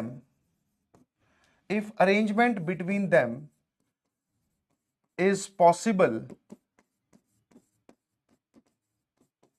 while multiplication, if arrangement between them is possible, then it is counted। इस बात का ध्यान रखना कि मल्टीप्लाई करते वक्त अगर उनके बीच में कोई अरेंजमेंट पॉसिबल है तो वो काउंट हो चुकी है, ये बात ध्यान रखना, ठीक है। ये लैंग्वेज आपको बहुत लेट समझ में आएगी, अभी आप इस चीज पे ध्यान दो, ये वाली सबसे बढ़िया लैंग्वेज है। कौन सी, अभी मतलब समझने के पॉइंट ऑफ व्यू से कि भाई हमें इतना समझाया गया है कि कभी भी गुच्छा अगर आपको उठाना है तो एक साथ उठाना है, टुकड़ों में नहीं, ठीक है। चलिए अब हम चलते हैं अपने सवाल की ओर, जिसमें मैंने आपको पोल दे रखा है, टाइमलेस ही दिया था क्या, टाइमलेस ही दिया था। A committee of 11 members is to be formed, committee और टीम बनाने वाले सवाल है। 8 males and 5 females, if m is the number of ways in which committee is formed with at least 6 males, तो टोटल सर 11 लोगों की हमें committee बनानी है, और उसने बोला है एटलीस्ट 6 मेल्स। अब मैंने ये एटलीस्ट वाली लैंग्वेज बताई थी, अब एटलीस्ट 6 मेल्स का मतलब क्या हुआ, तो सर 6 मेल और बाकी बची हुई कितनी फीमेल, जिसमें से 8 मेल हैं, ठीक है। 11 लोगों की तो कमेटी बनानी है हमें, टोटल आपने 13 लोग दे रखे हैं, दैट इज 8 मेल और 5 फीमेल, यही दे रखे। हमें एक कमेटी बनानी है 11 लोगों की जिसमें कम से कम 6 मेल हो, ठीक है। तो पहले कंडीशन लिख लो भाई, कम से कम 6 मेल का मतलब होता है 6 मेल्स, 7 मेल्स, फिर 8 male. Sir what about 9 male और 10 मेल, ये क्यों नहीं हो सकते? मैंने कहा देख 9 males are not available in the option, select कहां से करेगा भाई? अच्छा, अगर 6 मेल है और कमेटी आपको टोटल हमें 11 चाहिए, टोटल हमें हर बार कितने चाहिए सर? 11। तो सर 6 अगर मेल हैं तो ऑब्वियसली 5 फीमेल होंगी, 4 अगर मेल हैं तो 4 फीमेल, सॉरी 7 अगर मेल हैं तो 4 फीमेल होंगी, 8 अगर मेल हैं तो 3 फीमेल होंगी, हाँ है ना? आंसर बता दीजिए। सिंपल सिलेक्शन का सवाल है जो आपने लास्ट क्लास में किया था। तो सर 8 में से कोई भी 6 मेल हमने सेलेक्ट कर लिए, मल्टीप्लाइड बाय 5 की 5 फीमेल में से हमने 5 की 5 फीमेल सेलेक्ट कर ली। फिर सर हमारे पास में 8 मेल है, उसमें से टोटल 7 मेल सेलेक्ट कर लिए और 5 में से कोई भी 4 फीमेल सेलेक्ट कर ली। और फिर सर हमारे पास में 8 के 8 मेल हमने सेलेक्ट कर लिए और 5 में से कोई भी 3 फीमेल सेलेक्ट कर ली। तो ये जो एटलीस्ट 6 मेल वाली केस है ये सर हमारा कंप्लीट हो गया, है ना? अब आप इसका जो टोटल आंसर आ रहा है वो इसको M बोल रहा है, ठीक है। The number of ways in which the committee is form with at least 3 females, है ना? तो अब की बार नंबर ऑफ मेल में क्या बोल रहा है सर? N में कम से कम 3 फीमेल्स होनी चाहिए। कम से कम 3 फीमेल का मतलब है सर कम से कम 3 फीमेल, फिर हो सकती है सर 4 फीमेल, फिर हो सकती है 5 female. Sir what about 6 females? तो मैं कहा 6 फीमेल्स पॉसिबल ही नहीं है, बिकॉज अपर लिमिट जो टोटल अमाउंट गिवन है दैट इज 5 फीमेल ही है।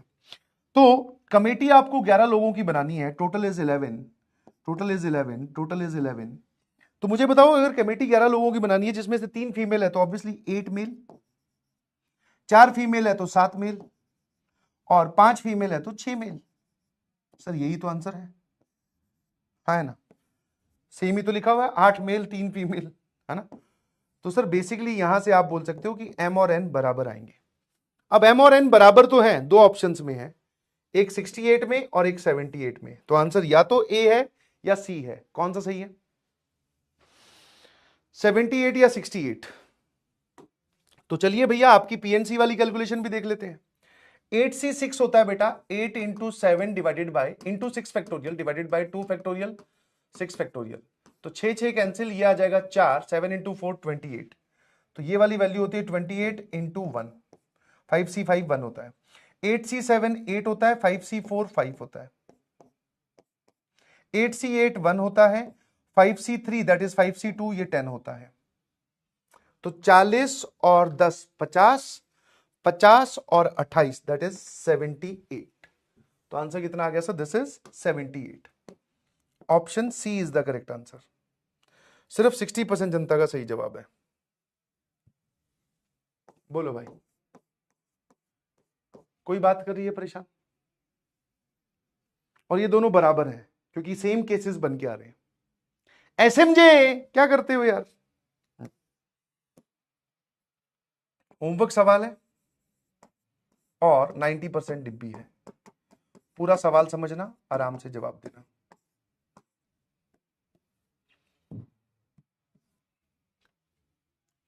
एक और चैलेंजर क्वेश्चन जेईई एडवांस 2018 में आ रखा है, सिलेक्शन का सवाल है जिसमें मैट्रिक्स मैच क्वेश्चन था।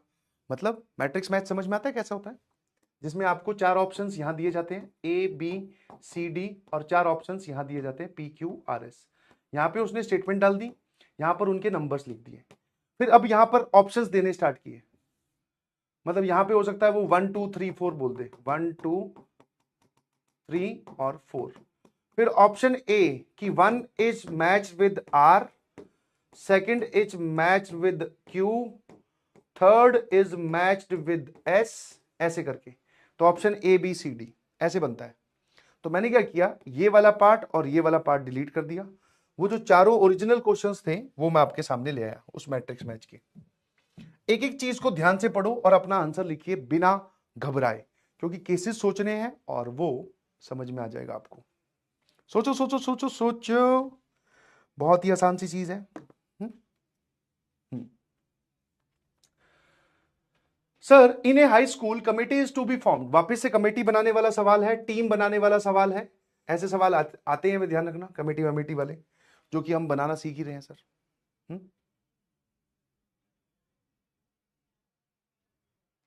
सोच क्या हो गया अच्छे से, होमवर्क, चलो ठीक है। ये वाला सवाल होमवर्क है, इसके 4 पार्ट है, ध्यान रखना, ठीक है। हाँ, और इन सभी का आंसर आप लिखने के लिए एकदम सक्षम हो। कैसे? क्योंकि हमने कमेटी वाले देख लिए हैं। इसमें बस ये चीजें यूज हो रही है कि serves together, did not serves together, ये साथ में आने चाहिए, कम से कम इतनी लड़कियां होनी चाहिए, तो ये हमने इंडिविजुअली कर लिए हैं। इससे पहले 3 पार्ट आपके आराम से सॉल्व हो जाएंगे। बस एक जो ये चौथे वाला पार्ट है, ये थोड़ा सा अच्छा है। बट अगर आप उस एग्जाम की बात करो तो जेई एडवांस में बेसिकली आपको ये चौथे पार्ट सॉल्व किए बगैर ही आप उसका मैच दी, मतलब सही आंसर को टिक कर सकते हो, क्योंकि बाकी 3 पार्ट के जिसमें करेक्ट मैच दे रखे हैं उस ऑप्शन में टिक कर दो, बस चौथा करना कहां जरूरी है। बट फिर भी आप अभी क्लास में हो तो सॉल्व करके आएंगे ढंग से,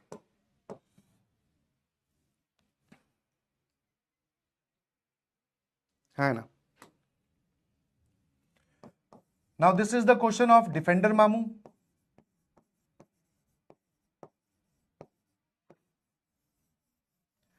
कि एक अर्जुना की क्लास है जिसमें टोटल 25 छोटे छोटे बच्चे हैं एकदम, और उनके एक डिफेंडर मामू हैं। उन्होंने नई नई डिफेंडर ली है, हवाबाजी ज्यादा ही करते हैं, पता नहीं अपने आप को क्या समझते हैं, है ना। तो डिफेंडर मामू की क्लास में 25 बच्चे हैं, वो हर बार 5 बच्चों को अपनी गाड़ी में बिठाकर घुमाने ले जाते हैं, ठीक है, हाँ ना।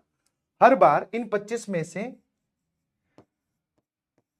5 ऑफ देम एट ए घुमाने, जूलॉजिकल पार्क या ऐसी कहीं पर भी घुमाने ले जा रहे हैं,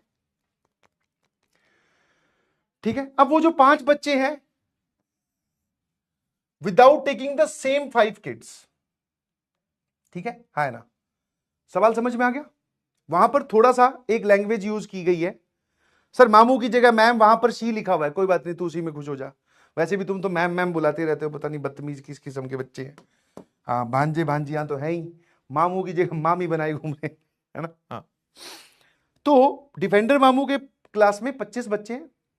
सवाल समझो प्लीज ध्यान से, क्योंकि यहां पर भी लैंग्वेज का खेल है, हर सवाल में आपको कहीं ना कहीं लैंग्वेज डिकोड करनी पड़ेगी। वो 25 में से 5 बच्चों को एक बार गाड़ी में घुमाने ले जाते हैं। अब वो 5 बच्चों का नेचर कैसा है ये बताओ। What are these types of 5, बताओ 5 बच्चे कैसे हैं। उसके लिए लिखा गया है 5 of them at a time to zoological garden as often as she can without taking the same 5 kids more than once। इस लाइन का मतलब बताओ, किस बेसिस पर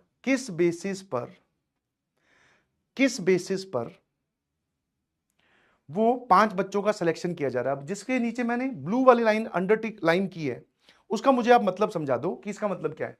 without taking the same 5 kids once, more than once, तो मतलब same 5 बच्चों को 2 बार घुमाना नहीं मिलेगा। अब उसने, अगर आप ध्यान से देखोगे, एक बोल रहा रिपीटिशन नॉट अलाउड। अबे बदतमीजो, रिपीटिशन नॉट अलाउड कुछ नहीं है, एक दूसरे को देखकर मत लिखो।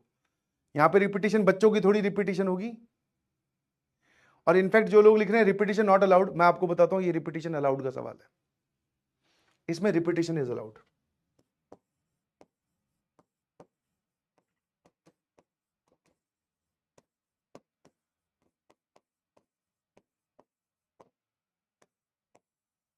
आप ऐसे समझो कि जब उनको घुमाने ले जाया जा रहा है, तो सिर्फ वो डिफेंडर मामू इतना ही चेक कर रहे हैं कि ये 5 सेम तो नहीं है।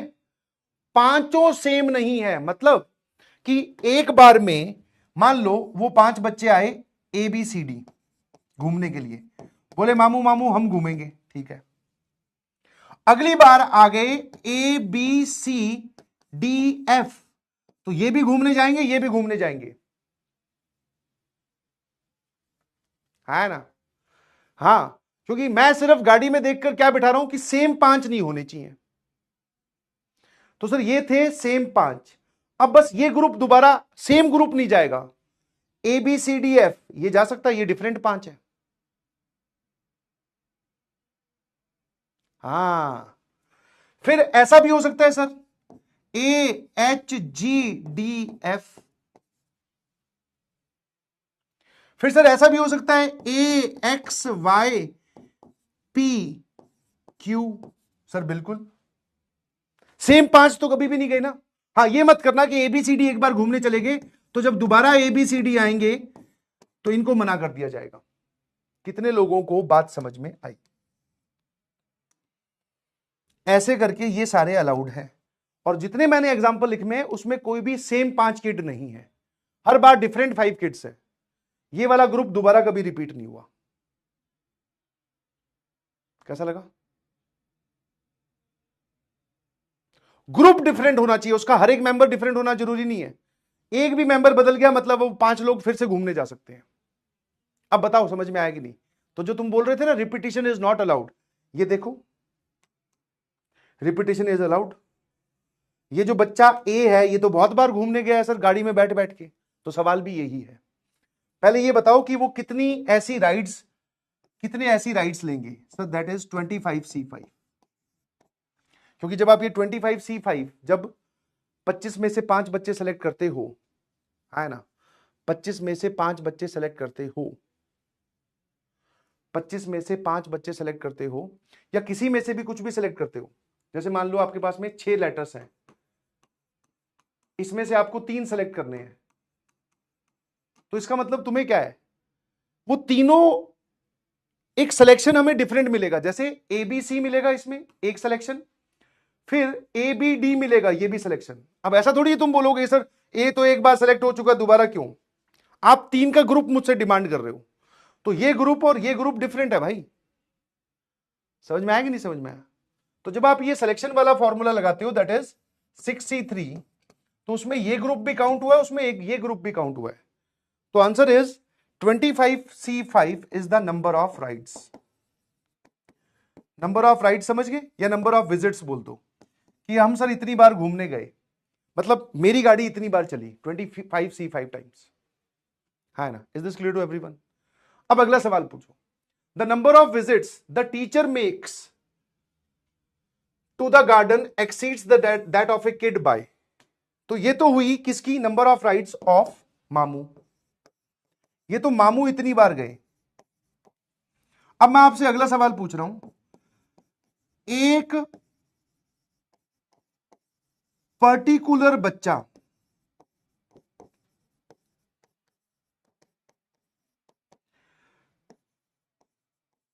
कितनी बार राइड पर गया? एक पर्टिकुलर बच्चा कितनी बार राइड पर गया, ये बताओ। एक सेकंड, कौन है ये पेट्रोल की चिंता करने वाला? एक पर्टिकुलर बच्चा कितनी बार राइड पे गया? जब तक सोच के जवाब नहीं दोगे पीएनसी में हमेशा जवाब गलत आएगा। सर 25 बच्चे हैं, जिसमें से एक आप अलग कर लो, मान लेते हैं हम ए की बात कर रहे हैं, एक पर्टिकुलर बच्चा let's say sir that is a. तो एक पर्टिकुलर बच्चा ए, तो पीछे बच्चे 24 बच्चे, 24 किड्स। आप ग्रुप में घुमाने उनको तभी ले जा रहे हो जब वो 5 बच्चे कंप्लीट हो जाएंगे, 1 2 3 4 और बचे। तो ये 4 कितने भी तरीके से सेलेक्ट हो सकते हैं, क्योंकि ए को तो हमें फिक्स रखना है। तो आंसर इज 24C4।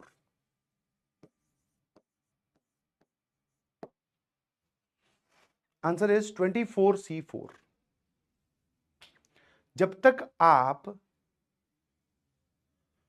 सवाल को ढंग से समझोगे नहीं, कुछ लिख रहे हैं सर 12 बार, कुछ लिख रहे हैं 25 बार, कुछ लिख रहे हैं 24 बार, पता नहीं 24 कैसे,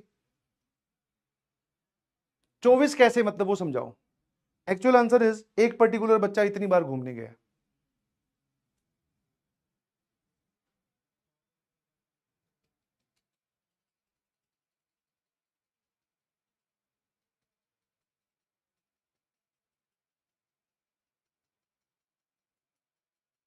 कैसे? क्योंकि आप बताओ आप किस किस को घुमाने ले जा रहे हो? जब एक ग्रुप पूरा डिफरेंट हो तो हमें सर ए का अगर पता करना है कि वो कितनी बार गया है तो उसके यहां टोटल 4 लोगों का और ग्रुप बनाना पड़ेगा ताकि ये पूरा ग्रुप जो है वो 5 बच्चों का हो जाए, है ना? ये पूरा ग्रुप 5 बच्चों का हो जाए तो ए को इंक्लूड करने के बाद में 5 बच्चों की कमेटी आप कैसे कैसे बना सकते हो? तो सर 24 में से 4 सिलेक्ट कर लो, हर बार यहां पर अलग अलग बच्चे आते जाएंगे और हर एक डिफरेंट ग्रुप बनता जाएगा, ए घूमने जाता जाएगा। इसका एक बढ़िया एग्जांपल बताता हूं।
जो लोग कह रहे हैं ना नहीं समझ में आया, यहां देखो ध्यान से, इस सवाल को डिकोड कर देता हूं। एक सेट है जिसमें टोटल 25 एलिमेंट्स है, ठीक है?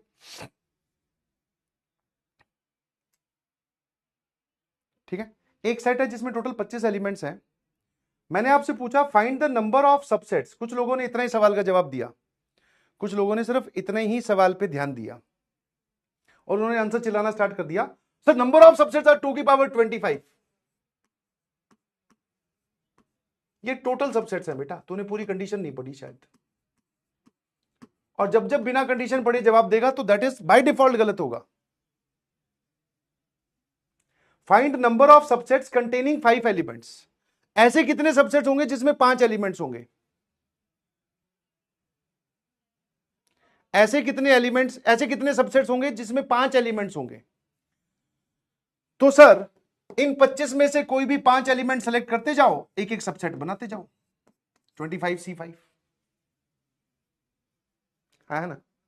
क्योंकि अब की बार जब आप टोटल नंबर ऑफ सबसेट्स बताते हो तो sir total number of subset में हो सकता है एक एलिमेंट वाला सबसेट हो या 5 भी काउंट हो जाता है, 25 एलिमेंट वाला सबसेट भी काउंट हो जाएगा, 10 एलिमेंट वाला भी काउंट हो जाएगा। आप वो नहीं पूछ रहे, आप पूछ रहे हो कि वो वाले सबसेट बताओ जिसमें 5 एलिमेंट्स हो। तो सर 5 एलिमेंट वाले तो यही होंगे, इन 25 में से कोई भी 5 सेलेक्ट कर लो, एक सबसेट बन गया। अब वो जरा देखना क्या वो ये एक सबसेट है?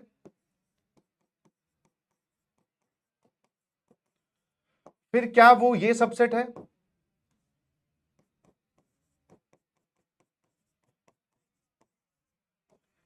फिर क्या वो ये वाला सबसेट है?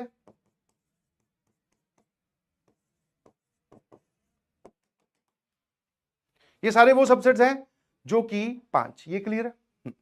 आ जाइए,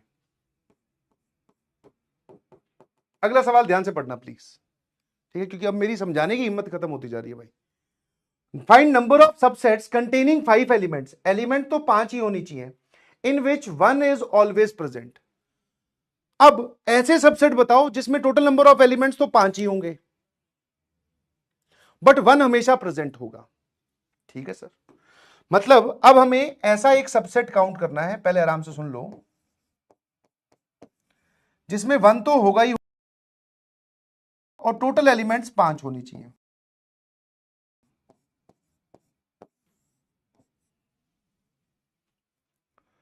है ना? जिसमें 1 हमेशा प्रेजेंट होगा और टोटल 5 एलिमेंट्स होने चाहिए। हम सर ये वाले गिन रहे हैं, ठीक है? हाँ, तो सर 1 को तो आप ले गए, पीछे बचे सर इनमें 24 एलिमेंट्स। इन 24 में से कोई भी 4 सेलेक्ट कर लो।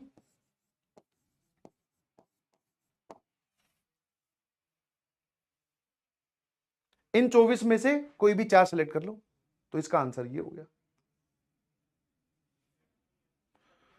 है ना? क्योंकि सर 1 तो हमेशा प्रेजेंट है, तो इन 24 में से कोई भी 4 यहां आ सकते हैं, तो ये वो 5 एलिमेंट का एक सबसेट बन जाएगा जिसमें हम 1 हमेशा हमेशा प्रेजेंट है। तो अब ये सवाल वही तो है, एक क्लास में 25 बच्चे, उनके डिफेंडर मामू जिनका नाम एस से शुरू होता है, वो अपनी डिफेंडर में 5 डिफरेंट बच्चों के सेट को, 5 डिफरेंट बच्चों के सेट को बोलना थोड़ा गलत हो जाएगा, 5-5 के ग्रुप में बच्चों को घुमाने ले जाते हैं। बस कंडीशन ये रखते हैं कि वो पांचों बच्चे सेम नहीं होने चाहिए, तो पांचों सेम नहीं है सर, तो वो कितनी बार घुमाने ले जाएंगे? 25C5 times. हर एक बच्चा कितनी बार घूमने गया sir? 24C4 times,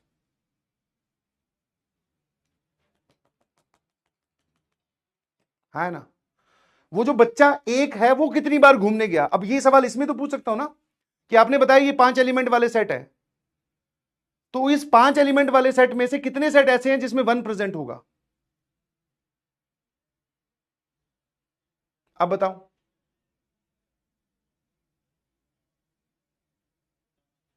coating, coating बेटा, सारा खेल कोटिंग का है। अब ऐसे समझाया तो तुम्हें तुरंत समझ में आ गया।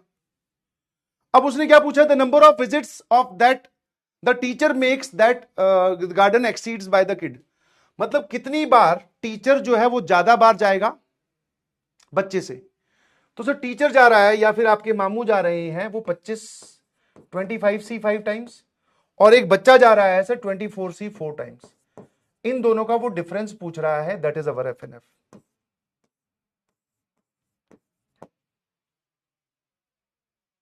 है ना? Diamond clear? ईमानदारी से बताओ। और कुछ अगर लॉजिकल डाउट है तो मैं I am ready to answer, बस तुम समझने की कोशिश करो एक बार। साया बच्चा तो हर ग्रुप में है एक, ये क्या लिखा बेटा? आई एम बच्चा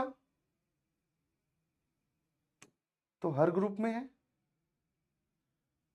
अरे वो यहां पर मैंने एग्जांपल लिखे हैं उसमें तुझे ए दिख रहा है, तो इसका मतलब ये थोड़ी है कि वो हर ग्रुप में ही होगा।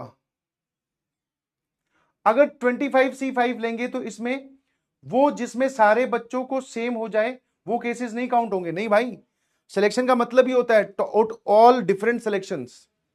पहले आप सिलेक्शन को बारीकी से समझें कि व्हेन यू से कि we have total 5 things and select any 3,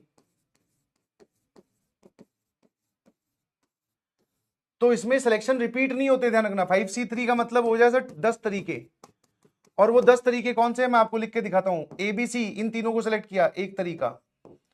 फिर सर हमने ABD, फिर ABC, ABD, ABE,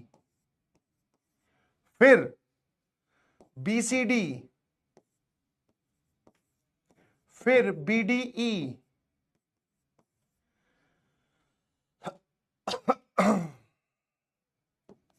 फिर छठा तरीका CDE।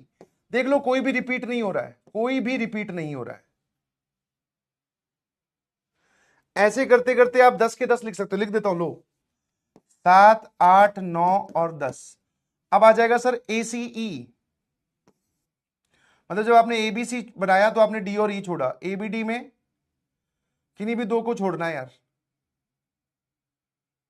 ठीक है। अब की बार ये लो सर ACE, फिर ADE, BDE हो चुका है, ACE नहीं हुआ है, ये ABE है, ध्यान रखना भाई।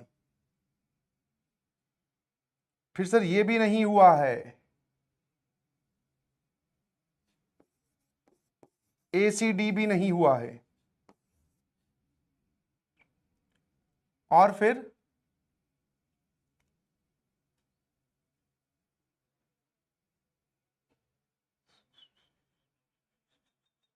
BCE हो चुका है, BCE नहीं हुआ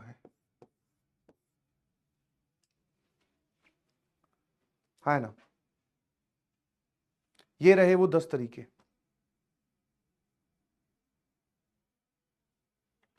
तो मतलब सर इसको आप ध्यान से देखो कि हमें ये 5C3 जो ये 10 तरीके बताता है, ये तरीके हैं कौन से, दिमाग में फिट कर लो, क्योंकि मैं हर बार ये सारे लिख के थोड़ी दिखा सकता हूं।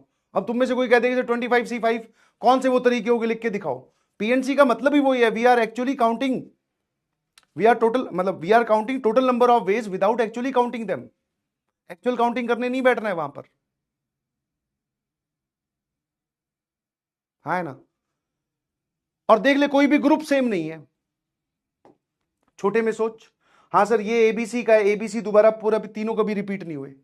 अब मैं पूछूं कि इन 5 में से आपने 3 का ग्रुप बनाया, उसमें से ए कितनी बार आया, तो सर 1 2 3, ए कितनी बार मतलब आया, 4 5 6, सर ए आया 6 बार। तो हमने ए वाले जो सिलेक्शंस हैं वो 6 आ रहे हैं।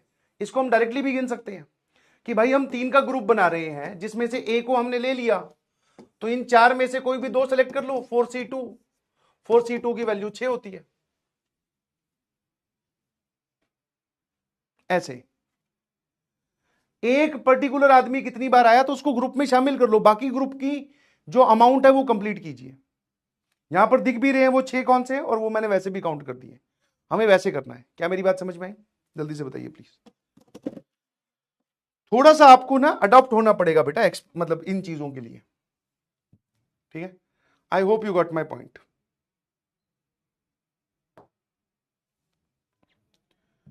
ठीक है, ये सब एक्सप्लेनेशन अब लिखो, या फिर इसको दिमाग में सेट कर लो कि सिलेक्शन का मतलब ये होता है, अरेंजमेंट का मतलब सर पोजीशन। अब कोई बच्चा बोले, अब इसमें भी डाउट आता है, बोले सर एबीसी आ गया पर बीएसी नहीं आया।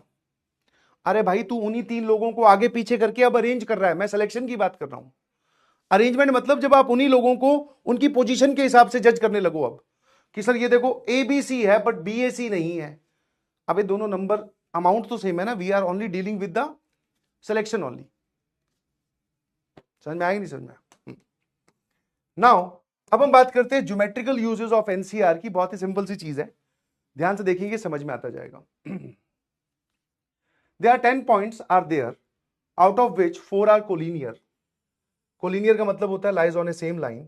Then find the total number of different straight lines and triangles that can be formed by joining these lines.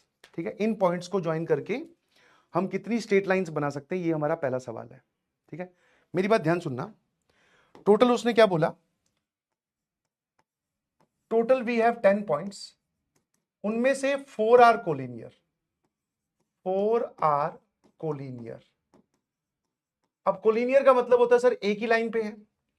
तो इसको बढ़िया समझाने के लिए आप एक काम करो, ऐसे कर लो, क्योंकि जितने भी पॉइंट आप सर्कल पे लेते हो वो कभी भी कोलिनियर नहीं होते, और जितने भी पॉइंट आप लाइन पे लेते हो वो सारे कोलिनियर होते हैं। तो मान लेते हैं उसने जो ये लैंग्वेज बताई है उसकी एक ज्योमेट्रिकल अपीयरेंस बना लेता हूं कि 1 2 3 4, ये हमारे पास में 4 points lies on A line. बाकी बचे हुए 6 सर वो कोलिनियर नहीं है। तो 1 2 3 4 5 और 6, इन 10 पॉइंट्स का ज्योमेट्रिकल अरेंजमेंट ये वाला है। ठीक है ना, इन 10 पॉइंट का जो ज्योमेट्रिकल अलाइनमेंट है वो ये वाला है कि 10 में से 4 एक लाइन पे लाई करते, बाकी 6 एक लाइन पे लाई नहीं करते। क्या मेरी बात समझ में आई? और कोलिनियर बोलने के लिए कम से कम 3 पॉइंट्स होने चाहिए, क्योंकि 2 points are always collinear. 2 point आप कहीं भी बना दो तो मैं तो ये भी बोल दूंगा सर ये देखो ये रे कोलिनियर, तो वो वाली बुद्धि मत लगाना भाई। कोलिनियर वर्ड ही कम से कम 3 पॉइंट्स के, या 3 से ज्यादा अमाउंट जब होता है उसके लिए यूज होता है ना, है ना। अब जरा देखना ध्यान से। अब मुझे नंबर ऑफ स्ट्रेट लाइंस बनाना है। पहला जो है that is number of straight lines. मैं कितनी स्ट्रेट लाइंस बना सकता हूं इनको ज्वाइन करके। जैसे मैं अगर आपको कुछ एग्जांपल्स दूं, तो जैसे ये वाली एक स्ट्रेट लाइन है, फिर ये वाली एक स्ट्रेट लाइन है, फिर ये वाली एक स्ट्रेट लाइन है, फिर ये वाली एक स्ट्रेट लाइन है, फिर ये वाली एक स्ट्रेट लाइन है। ठीक है, अच्छा तो मतलब सर अगर हम इसको बाइफरकेट करके सोचें, है ना, अगर हम इसको बाइफरकेट करके सोचें तो हमें यह समझ में आया इन पॉइंट से पास करने वाली नंबर ऑफ स्ट्रेट लाइंस की अगर मैं बात करूं तो सर एक तो वो होंगी जो इन 6 पॉइंट्स की मदद से बनी है, और मतलब बेसिकली आपको एक स्ट्रेट लाइन बनाने के लिए क्या आप ये लॉजिकली सोच सकते हैं, है ना, है ना, क्या आप ये बात लॉजिकली सोच सकते हैं कि एक स्ट्रेट लाइन के लिए हमें for one straight line we need 2 points, need to select 2 points. आप मुझे 2 पॉइंट सेलेक्ट करके दे दो, मैं आपको एक स्ट्रेट लाइन बना दूंगा। जैसे ये रेड वाली स्ट्रेट लाइन कब बनी होगी, जब आपने मुझे बोला कि एक पॉइंट ये है, एक पॉइंट ये है, तो मैंने इनको ज्वाइन कर दिया, ये स्ट्रेट लाइन बन गई, है ना। तो सर 6 पॉइंट्स, हाँ, और एक ऐसा हो सकता है कि 6 पॉइंट्स का मतलब कि इन 6 में से आपने 2 को ज्वाइन करके बनाया है, ये नीले वाले जो है ये इन 6 पॉइंट्स की मदद से बनी है।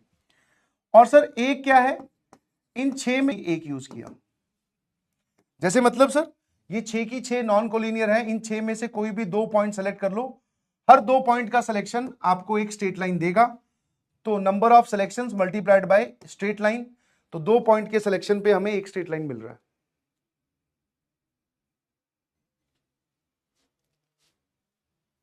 लैग,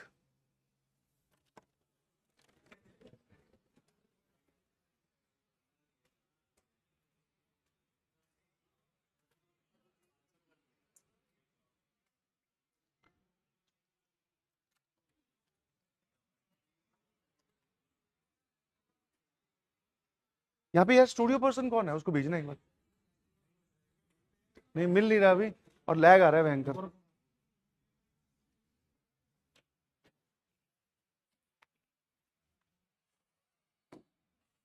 बेटा एक बार बताना जरा, अब ठीक है क्या, घर वाला स्टूडियो ही ठीक है यार, खाएगा हेड ऑफिस, है ना।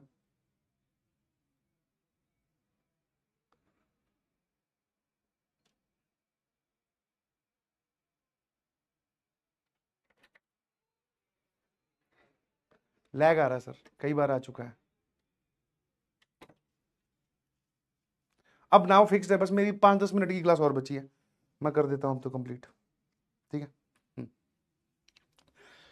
तो हाँ मैं एक बार रिपीट कर देता हूं। तो बेसिकली बेटा इन सभी पॉइंट्स को जब आप ज्वाइन करके स्ट्रेट लाइन बना रहे हो, तो मैं ऐसा बोलना चाह रहा हूं कि स्ट्रेट लाइन की 2 वैरायटी बना लेते हैं। एक वो वाली स्ट्रेट लाइंस जो सिर्फ इन 6 पॉइंट्स की मदद से बनी हो, इन 6 में से कोई भी 2 पॉइंट आप सेलेक्ट करो, एक लाइन मैं बना दूंगा। जैसे फॉर एग्जांपल ये वाली लाइन जो है, ये इन दोनों पॉइंट्स के सिलेक्शन के बाद में इन 6 में से आपने मुझे 2 पॉइंट सेलेक्ट करके दिए, वो ये और ये है, मैंने खींच के एक लाइन बना दी। फिर आपने बोला कि सर ये लो, ये पॉइंट और ये पॉइंट, ये एक डिफरेंट सिलेक्शन है, मैंने एक और लाइन बना दी। फिर ये वाला, तो ये पॉइंट और ये पॉइंट, सर मैंने एक और लाइन बना दी। तो मतलब ये जो ब्लू वाली लाइंस दिख रही हैं, ये बनी है किसके मदद से, सिर्फ इन 6 पॉइंट्स का योगदान है उसमें।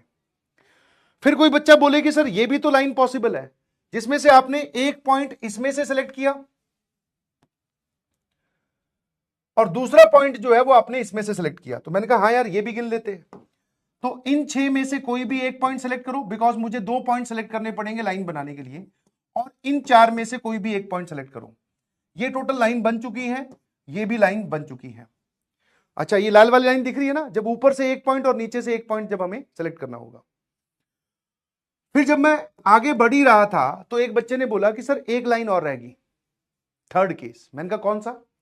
बोले सर वो वाली लाइन जो इन चारों पॉइंट से पास करेगी। तो मैंने कहा देखिए चारों कोलिनियर हैं, ठीक है, इन चारों पॉइंट्स की मदद से बनने वाली लाइन सिर्फ एक ही होगी। इस बार आप 4C2 नहीं लगा सकते। कारण क्या है? क्योंकि इन चारों से पास करने वाली एक ही लाइन है। तो अगर 4C2 लगाएगा तो जवाब आएगा 6। अब वो 6 लाइंस है कौन सी मुझे नहीं पता, समझ में आया? इन चारों पॉइंट से एक ही लाइन पास कर रही है because these are collinear. If I calculate the value of this, तो सर ये आ जाएगा हमारे पास में 6 इंटू 5/2 15 प्लस 6 इंटू 4 24 प्लस 1। ये टोटल लाइंस कितनी आ रही है भाई? देखना 25 30 और ये 40, दीज आर 40। तो मैंने तो एक काउंटिंग तो ऐसे की, ठीक है, मैंने एक काउंटिंग ऐसे की, है ना। अब जो दूसरी काउंटिंग है वो ध्यान से देखना, जो आप लोग बच्चे कर रहे थे। मेथड 2, सर अगर आपको एक लाइन बनाने के लिए 2 पॉइंट्स चाहिए तो इतना नाटक क्यों कर रहे हो? एक्चुअली वी नीड 2 पॉइंट्स, तो टोटल 10 डिफरेंट पॉइंट्स है, कोई भी 2 सेलेक्ट कर लो। मैंने कहा इसमें कुछ तूने एक्स्ट्रा केसेस काउंट कर दिए भाई, ये फाइनल नहीं है। मैं बताता हूं कौन से एक्स्ट्रा। तूने 10C2 में अगर इनमें से कोई 2 सेलेक्ट किए, एक लाइन बन जाएगी। एक यहां से और एक यहां से सेलेक्ट किया, एक लाइन बन जाएगी। बट इन 10C2 में ये चारों पॉइंट्स डिफरेंट है। मान लो तूने ये दोनों पॉइंट सेलेक्ट किए, तो लाइन कौन सी बनी? सर ये, ठीक है। फिर तूने 10C2 में सर मान लो ये वाले 2 पॉइंट सेलेक्ट किए, तो लाइन कौन सी बनी? ये। दैट मीन्स कुछ गड़बड़ हो रही है यहां पर, है ना? है ना? इसमें क्या हो रहा है? कुछ गड़बड़ हो रही है। वो कुछ गड़बड़ क्या है कि सर वो वाली लाइंस माइनस वो वाली लाइंस घटा दो जिसमें आपने इन चारों पॉइंट्स को नॉन कोलिनियर मानते हुए लाइंस लिख दी। तो मैंने कहा यार इन चारों पॉइंट्स को मैंने नॉन कोलिनियर मानते हुए इसमें कुछ लाइंस गिन ली। तो एक बच्चा बोलेगा सर नॉन कोलिनियर 4 पॉइंट से पास करने वाली लाइन का अमाउंट है 4C2, -4C2 कर दो। बट जब मैंने -4C2 किया तो यहां से पास होने वाली सारी लाइंस मैंने घटा दी, जबकि इन चारों पॉइंट से पास होने वाली एक लाइन तो चलेगी ना भाई। तो +1 करना ना भूले। अब 10C2 होता है दैट इज 55, है ना? सॉरी 45, 10 9/2 45। सर ये होता है 6 + 1, सर आंसर इज 40। तो आप सिर्फ अगर 10C2 बोल रहे थे तो मैंने उस तरीके से भी बता दिया। अगर सिर्फ आप 10C2 बोल रहे हो तो दैट इज रॉन्ग। तो 10C2 में बेटा आपने कुछ गलत लाइंस भी गिन ली, और बाकी ये वाला देख लो बाइफरकेशन करके, ठीक है। अब अगला जो सवाल है वो ये है कि अब हमें गिनने हैं नंबर ऑफ ट्राइंगल्स।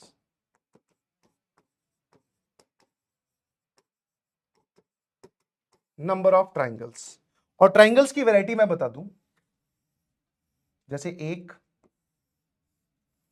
2 3 4 5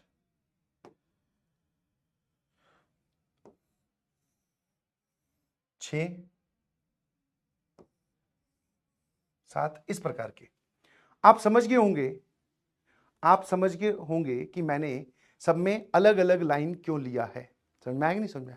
अलग अलग कलर क्यों लिया है, ताकि मैं आपको बता पाऊं कि हर एक ट्राइंगल का नेचर अलग है, ठीक है। अब देखते रहना। अब जो ब्लू वाले ट्राइंगल्स आपके सामने आने वाले हैं वो सिर्फ इन 6 पॉइंट से बने हैं, देख लो आराम से। मैंने नीचे वाले पॉइंट्स को यूज ही नहीं किया। तो सर ट्राइंगल बन सकते हैं सर इन 6 पॉइंट्स की मदद से, ठीक है। फिर एक ये जो लाल वाला ट्राइंगल है इसमें 2 आपने ग्रीन वाली डॉट्स और एक ऑरेंज वाली, ठीक है। अब पिंक वाले ट्राइंगल को ध्यान से देखना, पिंक वाले ट्राइंगल को 2 ऊपर से और एक नीचे से। तो मैं बाइफरकेट करके इसको लिख रहा हूं कि इन 6 पॉइंट्स में से ट्राइंगल बनाया, फिर इन 6 पॉइंट्स में से और 4 पॉइंट से एक ट्राइंगल बनाया, और फिर सर इन 6 पॉइंट्स और 4 पॉइंट से एक ट्राइंगल बनाया। अच्छा, एक ट्राइंगल बनाने के लिए आपको कितने पॉइंट्स चाहिए? 3 पॉइंट्स, ठीक है। इनमें दोनों में से मिलाकर आपको 3 पॉइंट्स चाहिए, तो सर 2 इसमें से ले लो और 1 पॉइंट इसमें से ले लो, है ना? तो टोटल हमारे पास में कितने हो जाएंगे सर? 3 पॉइंट्स हो जाएंगे। तो 2 और 1 पॉइंट हम यहां से लेने वाले हैं, तो 3 पॉइंट्स हो जाएंगे। मतलब 6 में से 2 ऊपर से, 1 नीचे से। फिर सर ऐसा भी हो सकता है इसमें से 1 पॉइंट ले लिया और इसमें से हमने 2 पॉइंट ले लिए, टोटल 3 पॉइंट्स यहां पे फिर से हो गए, ठीक है। आंसर बताइए प्लीज। तो सर 6 में से 3 पॉइंट सेलेक्ट करने का तरीका एक, और किन्हीं भी 3 पॉइंट को आप सेलेक्ट करके दोगे, मैं उनको बस ज्वाइन करूंगा और एक ट्राइंगल बना दूंगा। तो ये नंबर ऑफ ट्राइंगल से लिखे हुए हैं। 6 में से कोई भी 2 पॉइंट सेलेक्ट करने का तरीका 62 मल्टीप्लाइड बाय सर नीचे वाले में से भी कोई एक पॉइंट सेलेक्ट करना पड़ेगा, दैट इज 4C1।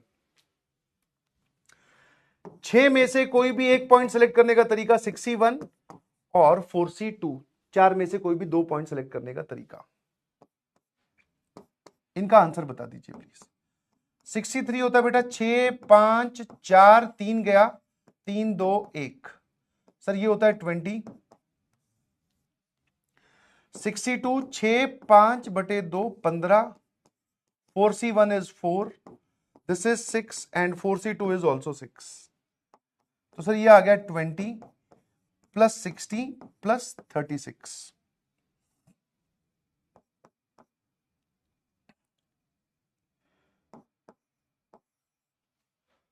सर ये आ गया हमारे पास में 116। ठीक है, ऐसे टोटल हम 116 ट्रायंगल्स बना सकते हैं। फिर मैंने कहा देखो मेथड 2, सभी लोग उसी का ही वेट कर रहे हैं। टोटल से 10 पॉइंट्स हैं, उनमें से कोई भी 3 सेलेक्ट कर लो, बन गया ट्रायंगल, है ना। टोटल 10 पॉइंट्स हैं, उनमें से कोई भी 3 पॉइंट सेलेक्ट कर लो, बन गया ट्रायंगल। मैंने कहा कुछ तो गड़बड़ हुई है भाई। तो बोले सर आपने इन 10 को नॉन कोलिनियर मानते हुए 3 सेलेक्ट कर लिए, जबकि इनमें से 4 तो कोलिनियर ही हैं, तो -4c3। कि इसमें से जो 4 है ना वो कोलिनियर हैं, उनको आपने नॉन कोलिनियर मानते हुए 3 पॉइंट सेलेक्ट कर लिए, तो -4c3 कर दो। तो 10c3 -4c3 +1 होना चाहिए यहां पर। सर पिछली बार भी तो +1 किया था देखो। तो मैंने कहा देखा ऐसे रट रट के करेगा तो भाई हमेशा ही गलत जवाब आएगा। ये पीएनसी वाला चैप्टर है।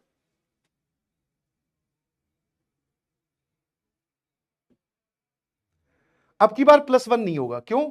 पिछली बार मैंने +1 किया था कि भाई एक लाइन इन चारों नॉन कोलिनियर पॉइंट से पॉसिबल थी।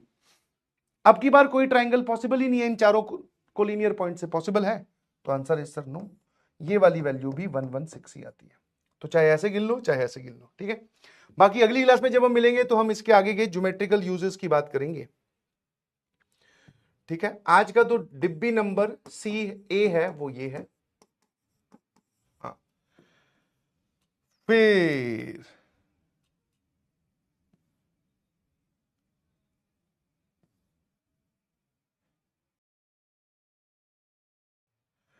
डिब्बी नंबर B जो है वो ये वाला है।